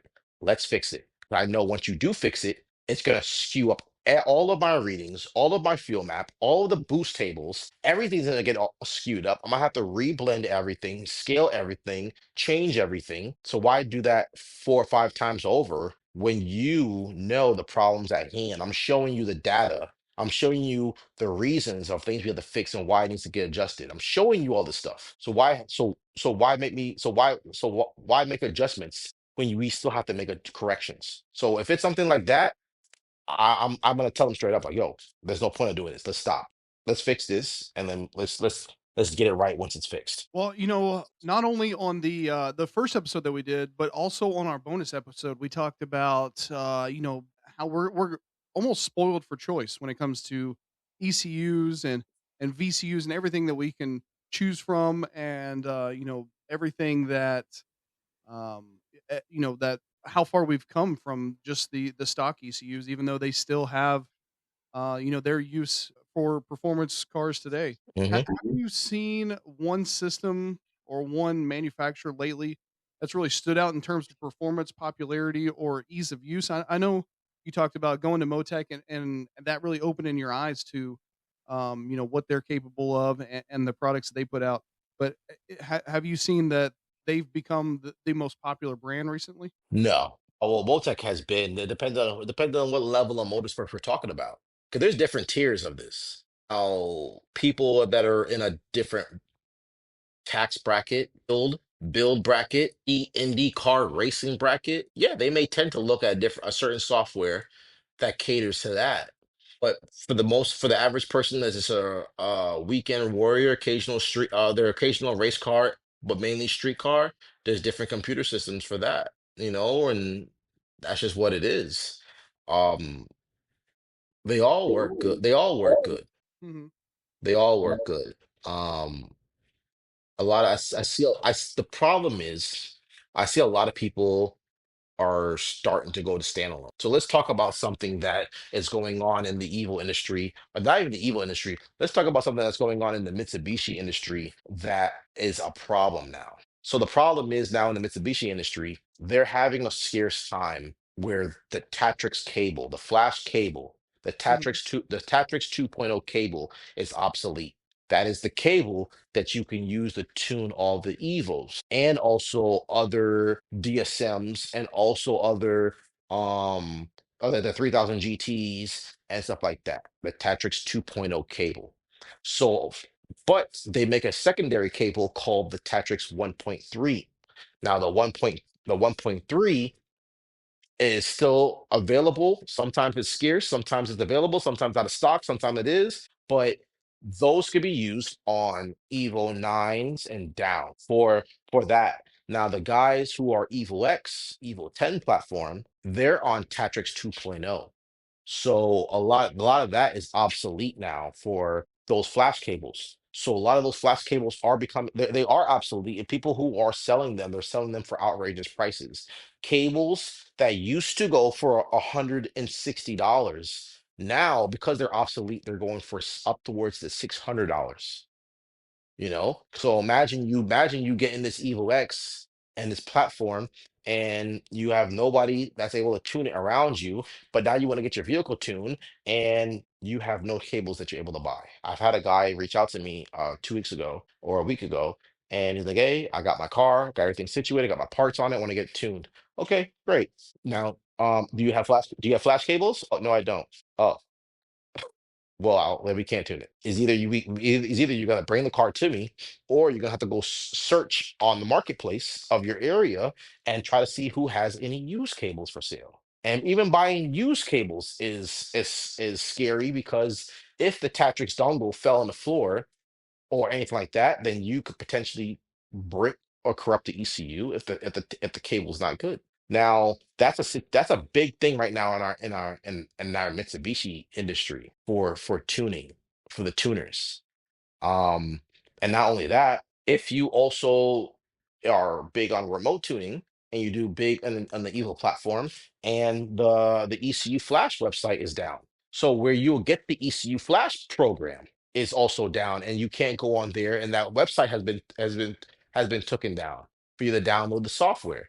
There's probably other sites and other places to get it.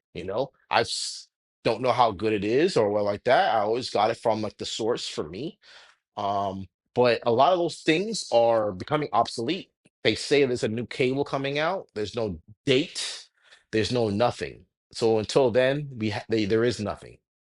But a lot of people are also now switching to standalones. So I do see that now. I do see a lot of Evo 8 and 9 people are switching over to a lot of the standalone systems because they can't get cable. I tell people all the time, okay, there's a Tactric cable on Marketplace for $600. Do you want to spend $600 on a Tactric cable, or do you want to put $300 to $400 more money and buy yourself a standalone? Right. Does that Now you tell me if that makes more sense. And you're like, yeah, you know what, you're right. Like, just like how the electrical system and the engine harness and all this stuff on these cars are 20 plus years old, these ECUs are 20 plus years old, and they tend to have issues. And they tend to have certain things. And a lot of times you don't even know that unless you have that experience of that you dealt with issues from a bad ECU. where you make. I have cars where I made a fuel adjustment and didn't take. I make another fuel adjustment, upload it, didn't take. I make a big swing of a fuel adjustment of pulling a bunch of fuel out. I'm like, okay, if this works, your car should lean out. And it didn't take. And I'm like, bro, something's wrong with this computer. So we took it out, we put a standalone in it, and the car ran amazing. Made almost 800 horsepower on a standalone ECU. And for 4 months of back and forth dealing with stuff like this. And a lot of times I'm able to easily pick up if something is working or it's not working because it's just experience. But just I see a lot of people are starting to go to the Haltecs. I see a lot of people going to the Link ECUs. I see a lot of people go into the depending if we talk about the Evo X platform, they're going with the Haltech, they're going with the ECU Masters. I see a lot of people just they still got the AEMs out there. A lot of people are now starting to dabble into the Motec stuff for the platform as well. If it's within your means, then yeah. But I see a lot of people starting to dabble into it because you know what? I tell people all the time, it's worth it. It's worth it. You are willing to spend 4,000 dollars on a nice next gen or whatever turbo you have, but you don't want to spend 1,500 on a computer system to protect your whole entire investment. Right. It's silly. Yeah, it's silly. Yeah, let me go spend the $30,000 that I spent on the build, but I still want to stay on stock ECU.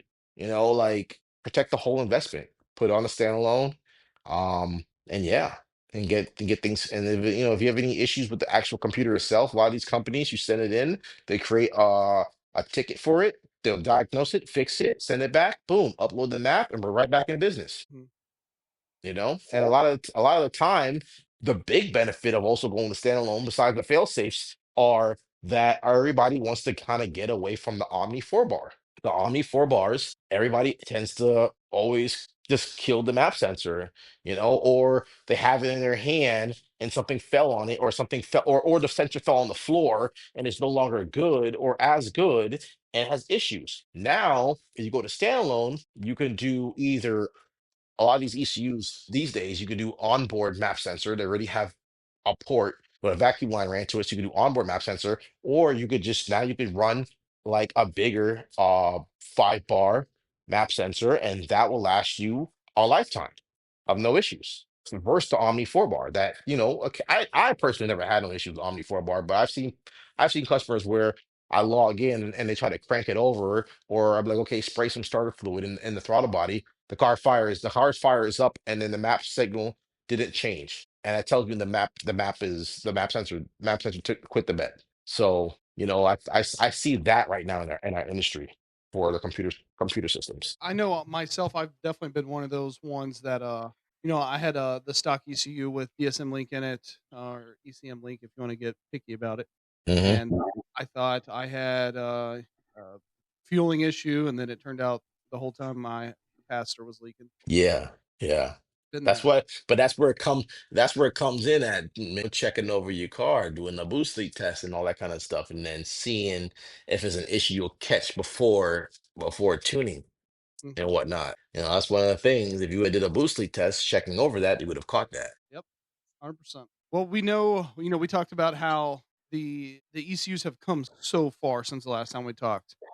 And are you seeing these major advancements in tuning and the technology that we have available now, like making any major changes to the performance industry? Especially when it comes to the Mitsubishi platforms. Have I seen any difference in the performance of the new features of the computer systems? Yeah, yeah. Um, it's kind of the same, really. There's maybe new features or cool things that a feature would do that another one didn't do, but it's kind of the same. I'll be honest with you, it's not about anything new features. So, for example, for Motec have pretty much the same features they've had for the longest time, but you don't see them doing updates every single week or every single weekend or every single month. And then they still have cars that run the quarter mile or record holders or what or people in the industry, of holding to a certain high standard. So it's like there's no new features that come out that's making things like, oh my goodness, this is making my tune so much better. The fuel map is still the fuel map. The time map is still the time map. The boost map is still the boost map. The setting the base timing is still a thing. Input in the correct injector data, idle settings. All of this stuff is still the same of the same of the same across the board. So nobody of all these computer systems reinvented the wheel of how a timing map this time map is going to be the best time map versus any other time map out there. It's all the same. It's all the same. I guess from my point of view, the only thing that I've seen, within the last 1 or 2 years is that the transmission control abilities in newer ECUs has just become so good, especially for those Evo 10 people with the SSTs. I mean, with the Cyvex and everything else that's out there now, it's like, I feel like 5 years ago you couldn't give away an SST transmission, and now that this technology's come around, it's like, holy cow, this has really opened up Pandora's box. Yeah, 'cause there's companies out there that's building them now. They're building them. They're strong and they're holding up. Yeah. In my opinion, built SST is still not as strong as a stock Evo X transmission. So like, but there's people out there who's building them. Now, if we're talking, if you really want to get technical, if you're talking about outside of Mitsubishi stuff, then yes, there is stuff like that. There's people who are computer systems that's controlling the 8 HP transmissions now, and a lot of people are putting that transmissions on the cars. A lot of people are doing, a lot of DCT transmissions on cars, and they got computer systems that are able to control all that stuff now. Um, so that stuff is there. They have technology where you can have air shift controllers on your sequential boxes and have your ECU wired in to control the air shift and have parameters to control the shift points for certain things, or to have it on paddle shifting on for gear changing. So you can have a regular stick like a sequential lever, but then you can also incorporate a paddle shift to shift gears up and down as well. Um, there's stuff like that. If we're talking about other things of outside of the Mitsubishi platform, but in the Mitsubishi realm, I haven't seen nothing to be like, yeah, this is the new holy grail. Well, kind of on that subject, do you think that uh, the Mitsubishi platforms that are popular have kind of reached their peak, or do you think that as new technology comes out, we still have some room to grow? No, don't think it reaches peak. I'll be honest with you. There's actually a guy I just recently started watching online, and he's been redefining the Mitsubishi definitions. He has been redefining it. And like, so the Mitsubishi stock ECU tunes has been the same cookie cutter from the beginning of time. There has nothing been changed. Nothing has been crazy added to it. Nothing has been custom to it. There's nothing. It's just what you have out there right now is what it is. And there ain't nothing else getting added or done to it. Now, there is a guy that has been dabbling with the Evo X market, that has been changing the ROMs and adding custom maps into this stuff. And I got to give my hats off to him. I know how he's doing it. At one point I was thinking about getting into it, but it's one of those things where I don't own an Evo X, so you basically have to own it and do about trial and run, trial and error. So like I think he owns one and he has been testing it and he has been doing certain things and he has been doing some custom mapping that I've never seen on Evo X's. Now, and that's pretty dope. And like I said, I give my hat off to him. The Evo platform is an old platform. Do I feel like it's gonna reinvent the wheel to bring everybody over? No, but for those who are already on the platform that's using it and they have the cars and they want different features and stuff like that, I think that's dope. It opens up a new path of excitement, of new features and new stuff that you can use to make the car drive better, make more power, make it more safe, make it more stuff. I've seen some settings that he had where he's able to adjust and control the alternator. And I'm like, damn, and that's trial and error, and you also have to know how to code. So it's not like you just throwing some funky things in there and you just think, oh yeah, I want to do this. Like you have to know how to code. Like everything that we do. So just so because I have some training on coding before. So everything that we do for all of the cars that we operate on, tuning wise on stock ECU, there's a code that allows it to do what it does, and there's a table that does like there's a table that allows it that's already scaled to operate a certain type of way. So he created his own scaling, his own table, his own strategy points to make it control the things he wants to control, and it has been working. And I haven't tested it myself, but I've seen some stuff that he posts and the stuff that he's doing, and all I can do is give respect where respect's due, and it's pretty dope. It's pretty dope. You get more features that you can provide to customers, and customers are able to provide more. And if there's more features, then maybe more people may want to dabble back into the Mitsubishi market for maybe for like the 4B11 stuff and Hmm. and whatever like that. And why not? So it's just I haven't seen anything else. I think I think the Mitsubishi platform for tuning and computer features probably reached its ceiling for the average user.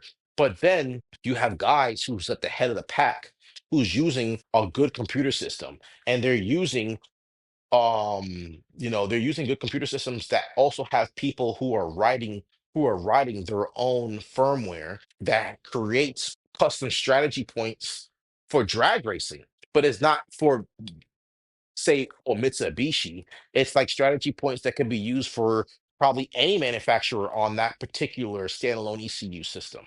So, and then and they're using custom firmware and custom strategy points to go faster, more miles per hour, more boost, more traction control, more time-based stuff. So they could put down power better. They're just using things like that to go faster. But it's not to say, oh yeah, this is Mitsubishi only. But it can be used on Mitsubishi, but it's not Mitsubishi only. So I don't see anything new for that realm. But like I said, I've seen that individual. He's doing some pretty cool stuff. I don't want to put no names out there or anything like that because I don't know if he want me to, but it's my hats is off to him on that because I'm seeing some cool stuff from him.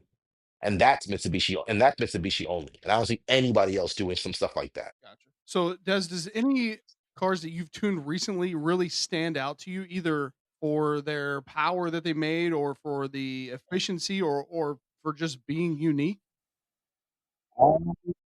Like I said, when I tune a car, I don't get out the driver's seat unless I need to see something because in case something ran a little funny or if I see a little dip and I want to, what's that dip? Like, so it's not really like about the power for me.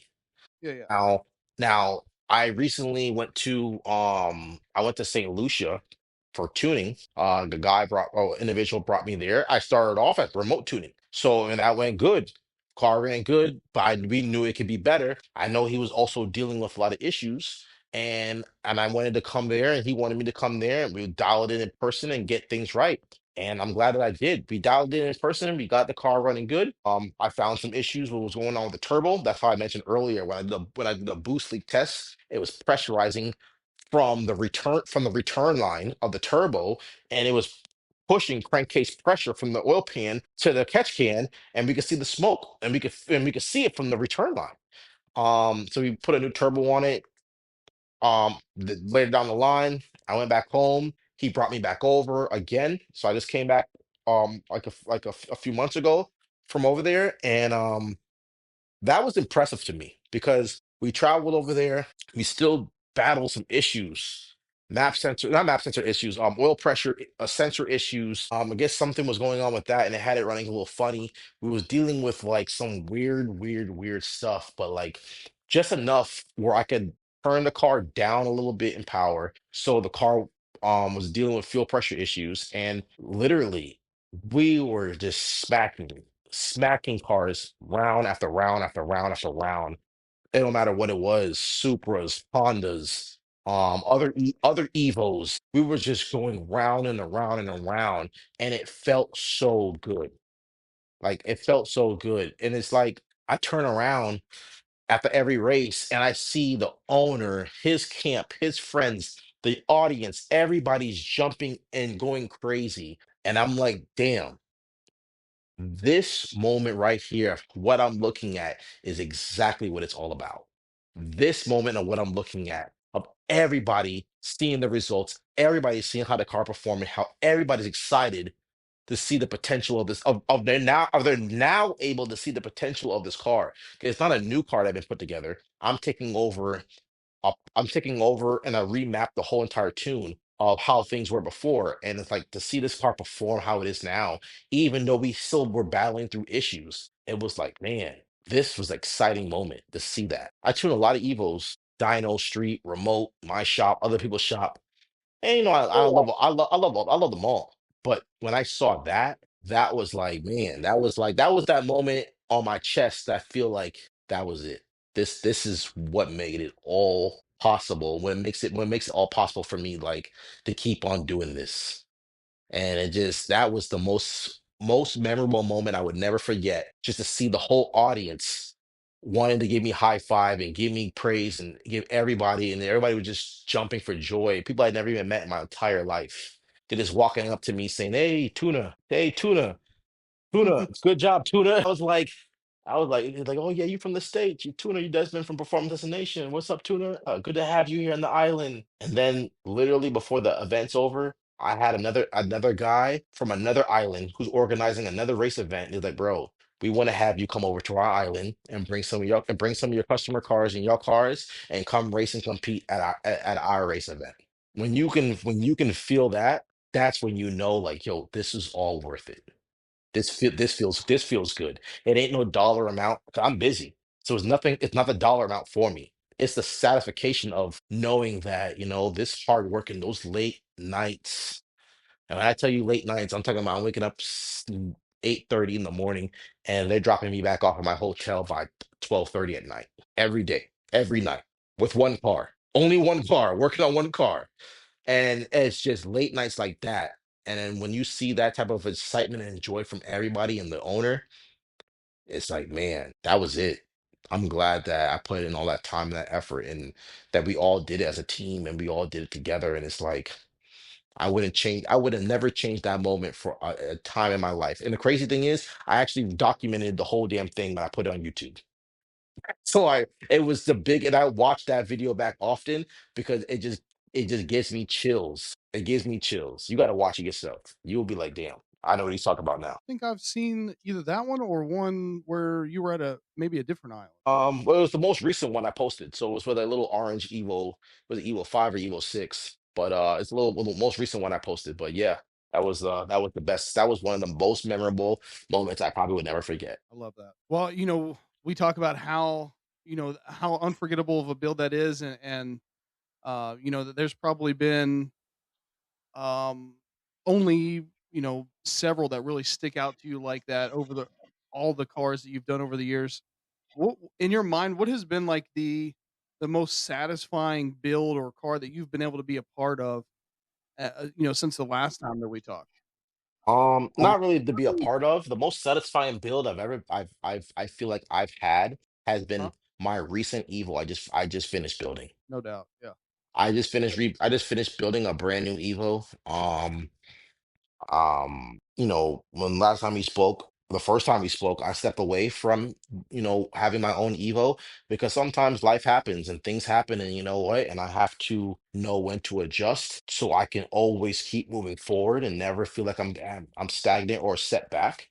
Um, and I had an opportunity to build a whole new Evo this time, but this time I did it differently. I made sure I documented everything for YouTube this way, like those who are battling with certain issues and certain problems or certain things of how to do stuff. I show the step by step. I show the step of the way. I show the little things that I've battled with and have issues with.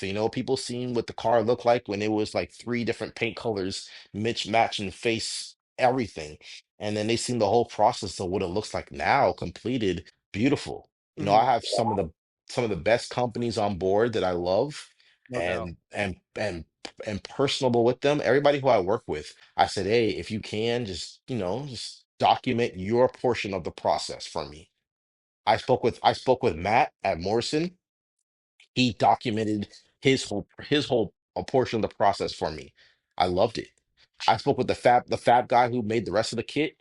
He documented everything, like of why he did certain things, of how he back purged it, while like all that stuff. Like I spoke with many people like just to do that, and it was an exciting build every time I was the wrench and work on it.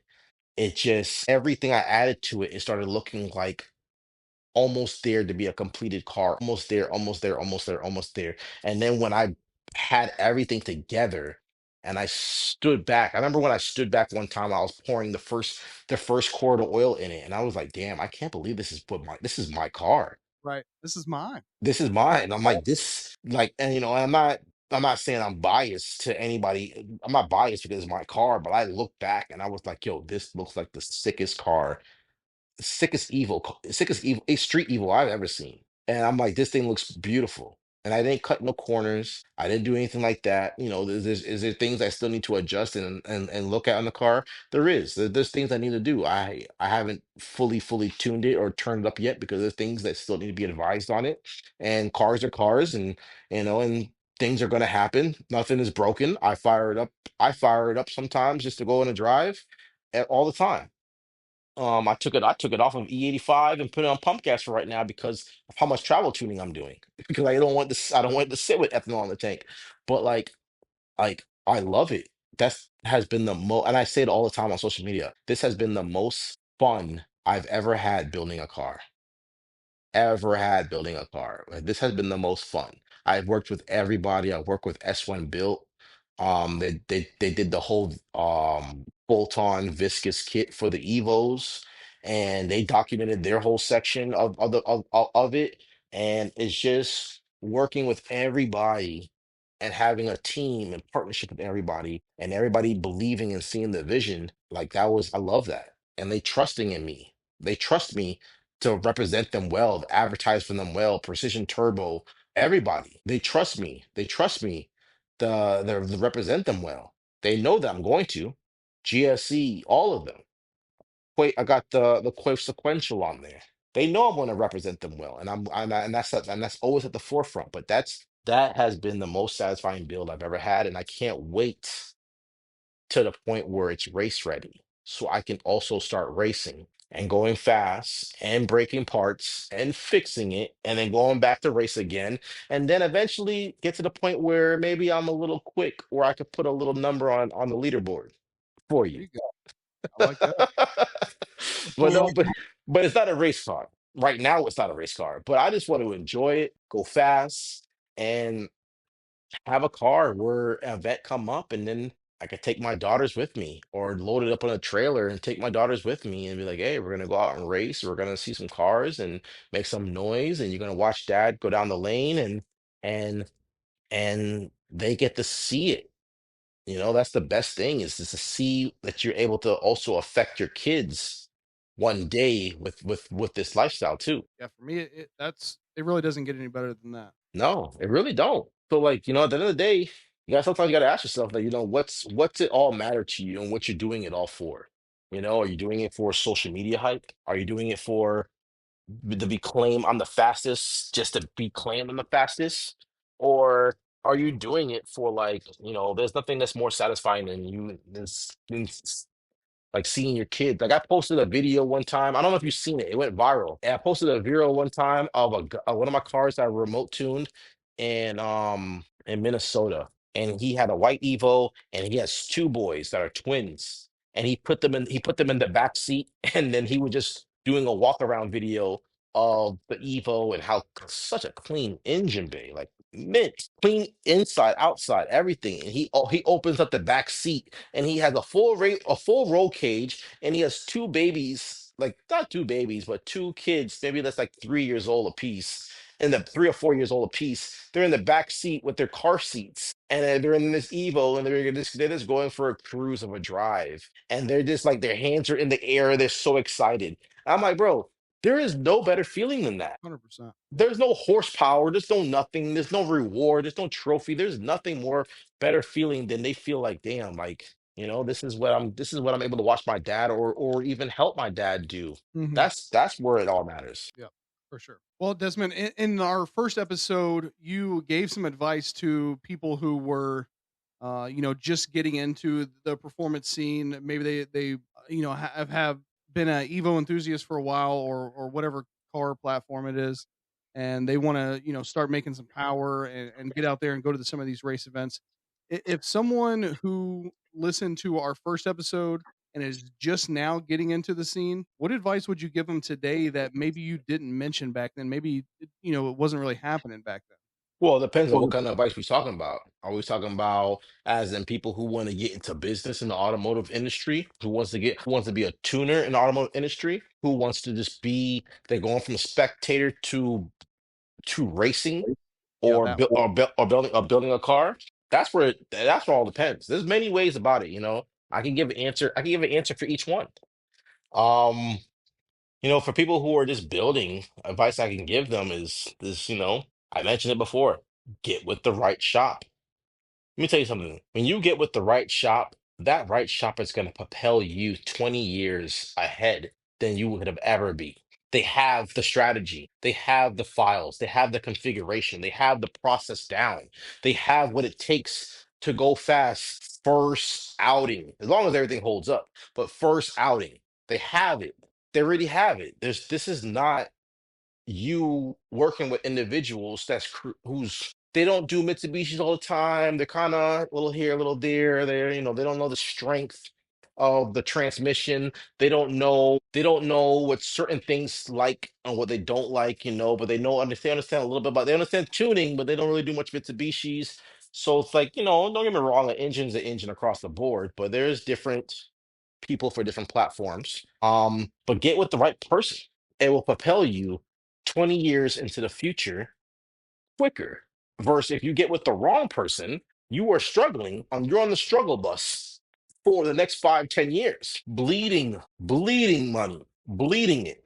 You're gonna bleed money regardless. But you could bleed good money or you could bleed bad money. You could bleed good money to get in the right parts to get you to your goal, your power goal, quarter mile goal, personal goal, and it's bad money where you're throwing money at parts to hoping this fix this because this guy recommended me to do this. I'm hoping this does fix the situation. It don't fix the situation. So he's telling me to go with this instead. And okay, that didn't do it. So now you know what? I don't want to listen to him. I'll go to another shop. So now all that money that you spent somewhere else, now you got to that new person is going to give you a different set of advice, a different direction, and now you're spending new money into something else. That's if you are for racing and building. Now if it's some type of advice I can give for those who are want to become a tuner or have a business, whether you're selling parts, building cars, or anything like that, the best advice I can tell you is to do not listen to any noise around you. Everybody around you is noise, whether it's good, bad, or ugly. You need to silence that noise. Sometimes you need to remove yourself from certain crowds and you need to focus on what you need to do and not focus on the he say, the she say, the popularity, the people who are laughing at other people, the people who are talking trash about other people. You need to remove yourself from the noise. Nobody I've ever, in the beginning of my entire existence of life. Anybody who has been at the top of the level of the most success of any category, of any industry or sports or anything, do not have time to talk down about other people, laugh at other people, bash other people, or make fun of other people, or hate on other people. We don't have time for it. So remove yourself from the noise if this is the industry that you want to get into or you don't know when to start, you don't know how to go about it, you don't know nothing, you don't know. When you're first starting off, you don't know who to talk to. And you're looking at people online and and you build good friendships from those who are laughing at other people and making fun of other people and you want to laugh and make fun of other people because that's what they're doing. So you want to be clicked up. Remove yourself from those people. Focus on what you need to focus on and have no noise because distractions will set you back. When you talked about earlier about picking the right shop, I've said on here a few times, and I feel like I haven't said it in a while. If your goal is to be top 10 on a list, and the shop that you're thinking about taking your car to is their shop cars number 200 on the list, forget about it. Well, that depends. That depends because I'll be honest with you, I'm not even on the list. I'm not even on the list. So there's a give and a take to that. Now, if someone's already on the list and they're on the top 10, then yeah, then more than likely I probably would give them a shot more than someone who is at the bottom 200. I rather would give them an opportunity at the bottom of 200. But like I said, it's a little give or take on that because someone like me, I'm not even on the list. I ain't never been on the list. I'm busier than ever. I'm not even on the list. So Really? like, it's all depends. Like, it's a give or take on that. I'm also not the individual that takes on customers' cars and build it from ground up. I take on projects that are ready to be tuned, or I counsel them on the things they want to get, and so when it's time for me to tune it, I can produce. So but yeah, like, you want to be mindful of those who you go to, depending on what you're looking to do, race car related, then you would probably want to, if it's a bare shell or a bare car and you want it built into a race car, you may want to take a look at comparing it to, oh, my best friend's recommending me to go to this person that is not producing, or someone who's on the list that is producing. I probably will lean towards the person that's on the list that's producing pretty well. Yeah. They're there for a reason. They probably have 20 years of experience of racing and breaking parts. And they know what's working, what doesn't work. And like I said, you get yourself with the right people, it puts you 20 years in the future. You get yourself with the wrong people, it puts you bleeding money 5 years back. Yeah. No, I couldn't have put it any better myself. All right. So last time we talked about the future goals, like maybe expanding the shop and all that. And we've talked about it a little bit on this episode, but what's next for Performance Destination over the next year or two? So what's next for me, for performance destination? So now, um I feel like I reached my limitations of the shop location that I have. Um and I have been eyeballing and talking to some people who is selling some facilities, and I'm going to then that's and to be honest with you, that's really the end goal for me. Okay. I have been doing everything I needed to be done that I needed to accomplish. Dyno tune, I remote tune, I travel tune, I fly out everywhere. I have customers in every region. I don't want to become a one-stop shop. That's not my thing. But I do want enough space. I want more space in my shop so I can do certain things that I needed to do certain work for certain cars, whether it's working on it, fixing it, having multiple car lifts, or even having my own personal cars there at the facility. Sure. Yeah. Because sometimes I could be talking about certain things, or sometimes people come in and they wanted to see the car that you have been building, or you're racing, or you're going out and say if you're going out to the track or test and tune or no prep events, and they just want to come in and meet and greet you, Yeah. and Yeah. they want to see the facility that they're going to come spend money with, and they want to see the car that you are actually that caught their attention initially, and they want to see that. They don't want to come in and just see an empty shop. Um, Sometimes, but then I want to also get into other things where I'm able to, like I said, work on my car and do certain things with my car or customers' cars or cars that I'm tuning that may have issues. Then I'm able to put on the lift and get things situated. It's a pretty big shop. I think it's like, don't quote me on this. I think it was 256,000 square feet shop, and it's a big shop, but it was going for the right price. So why would I go for the little shop that's going for more? So, but that's if it happens, and if it's within my reach, and if the universe wants me to get it, then I'm all on board. And then then I could kind of think about if I want to bring on people to work there, and have people there and technicians there. I get calls all the time about some people who want to come and work, and I'm like, hey, I know you ain't never seen my shop, but bro, ain't enough space for two people. It's just me. It's like, what are you gonna do? I have two dynos in my shop, and that's it. You're gonna move the fan around? Like, there's nothing else to do. Like, it's just not. There's nothing for you to do there.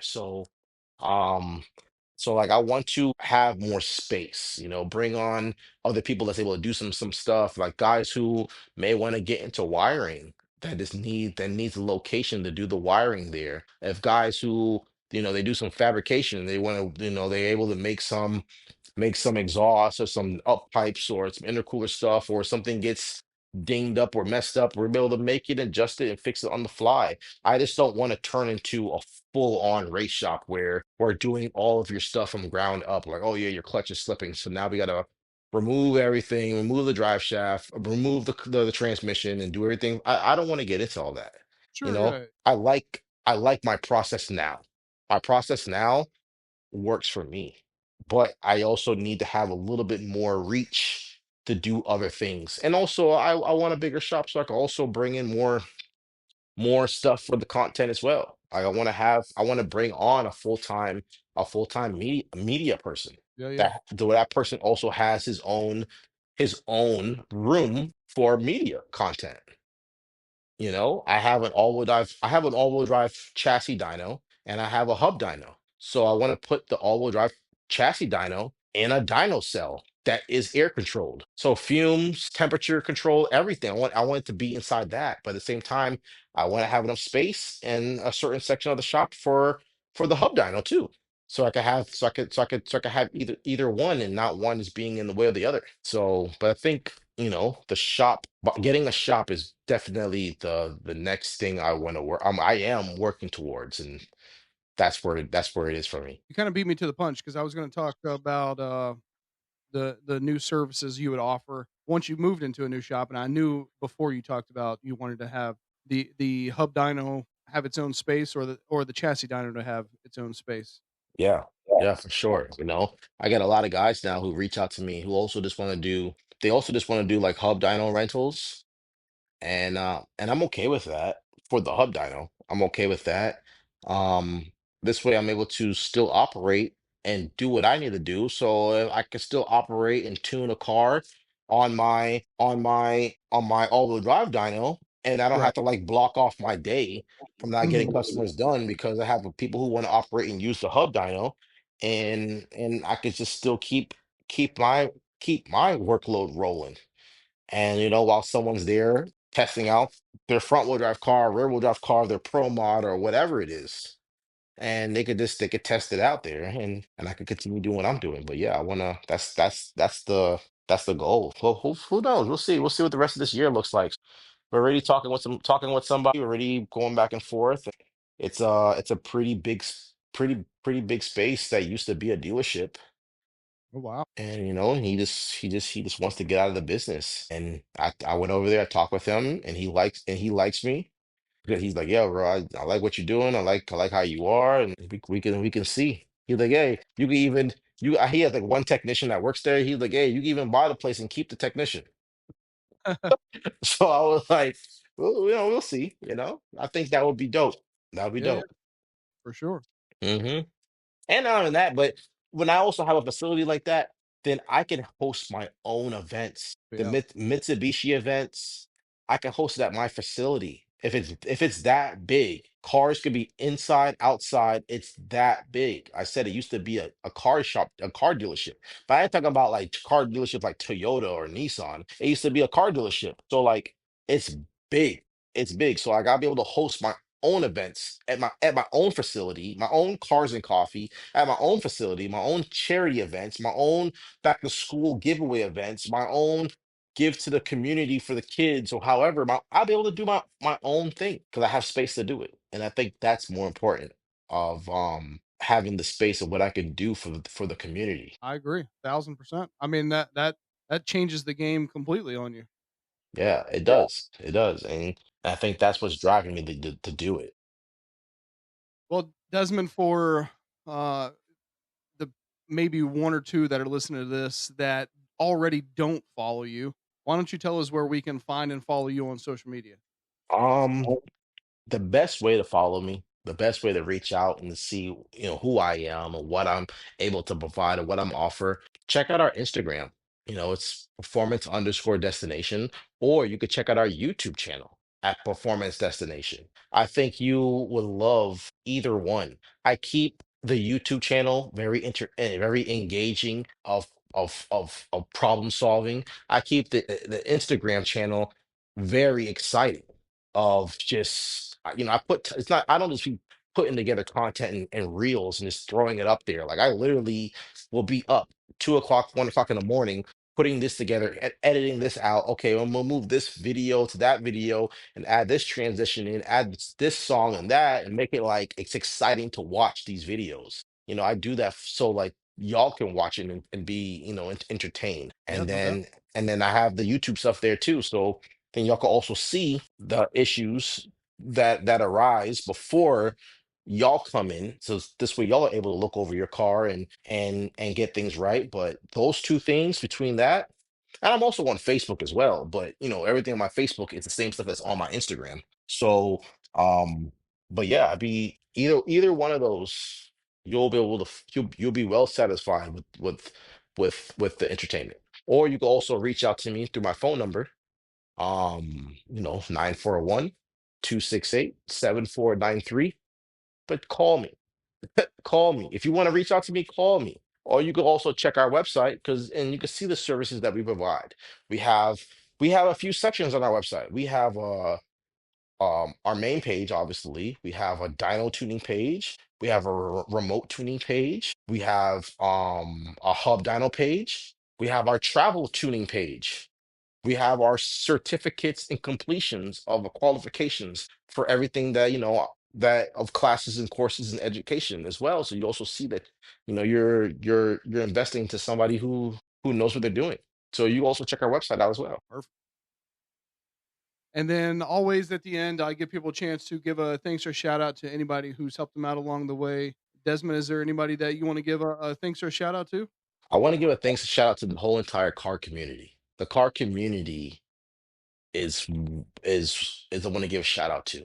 Without everybody coming together, without everybody having the love and the passion, without everybody giving me love, and I'm not giving, I'm giving, I'm able to give them love. Like the car community lately has been a lot closer. It has been a lot better. It has been a lot like brotherhood. I travel to all these countries. I travel all over, and I'm seeing them. Like when I'm there, people are having issues with their cars and the people who are nothing doesn't even know this person from that person. Like, hey bro, let me give you a helping hand. I have that part, or we could use it off my car, and then when you're done, we put it back on my car. Like, I want to give a shout out to the whole entire car community because I can easily shout out companies. They get the recognition all the time. They get the appreciation all the time. They sell $1 million of parts all the time. But it's the people who have passion and the love for cars is what keeps businesses alive and businesses going. Without the car community, there would be no performance destination. Without the car community, there would be no MitsuTimes. Without the car community, there would be nobody. Nobody would need to buy any parts or race or build or do anything. So like I just want to give a shout out to everybody who's keeping the racing in the car industry alive and going and I just appreciate that. It's not even those who work with me. It could be anybody who's anything with the car. It's just like I have a lot of people that I just enjoy engaging with and talking with, and they're not even my customer. I just like car people, and I have other tuners that I talk with in all part of the other states and countries that I like to talk with and vibe with and connect with and engage with. We're all one big car community with the same passion. There's never need to hate on anybody. There's never need to look down on anybody. Just we're all just one big car family.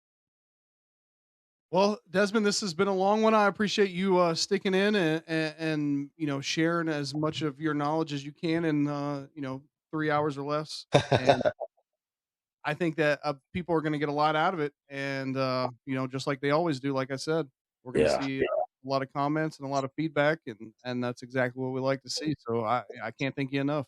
Yeah, I appreciate you having me on this on the podcast, man. We talked about doing another episode and it's kind of starting to seem like we're kind of starting to do like one every year now. Yeah, And yeah, I love it. There's a lot of things I've learned. I'm constantly learning. And the thing is, to be honest with you, a lot of the stuff that I mentioned today is not only just car related. A lot of the stuff I mentioned today is a lot of it's business related. There's a lot of people that are great at what they do, but some people are just not as good in business. yeah, So like yeah. I like to just shed light on everything. I'm not an individual that knows it all. I only know what I know. I don't know it all. I only know what I know, and I'm only going to speak on what I know. So I'm just appreciative that you were able to have me on here.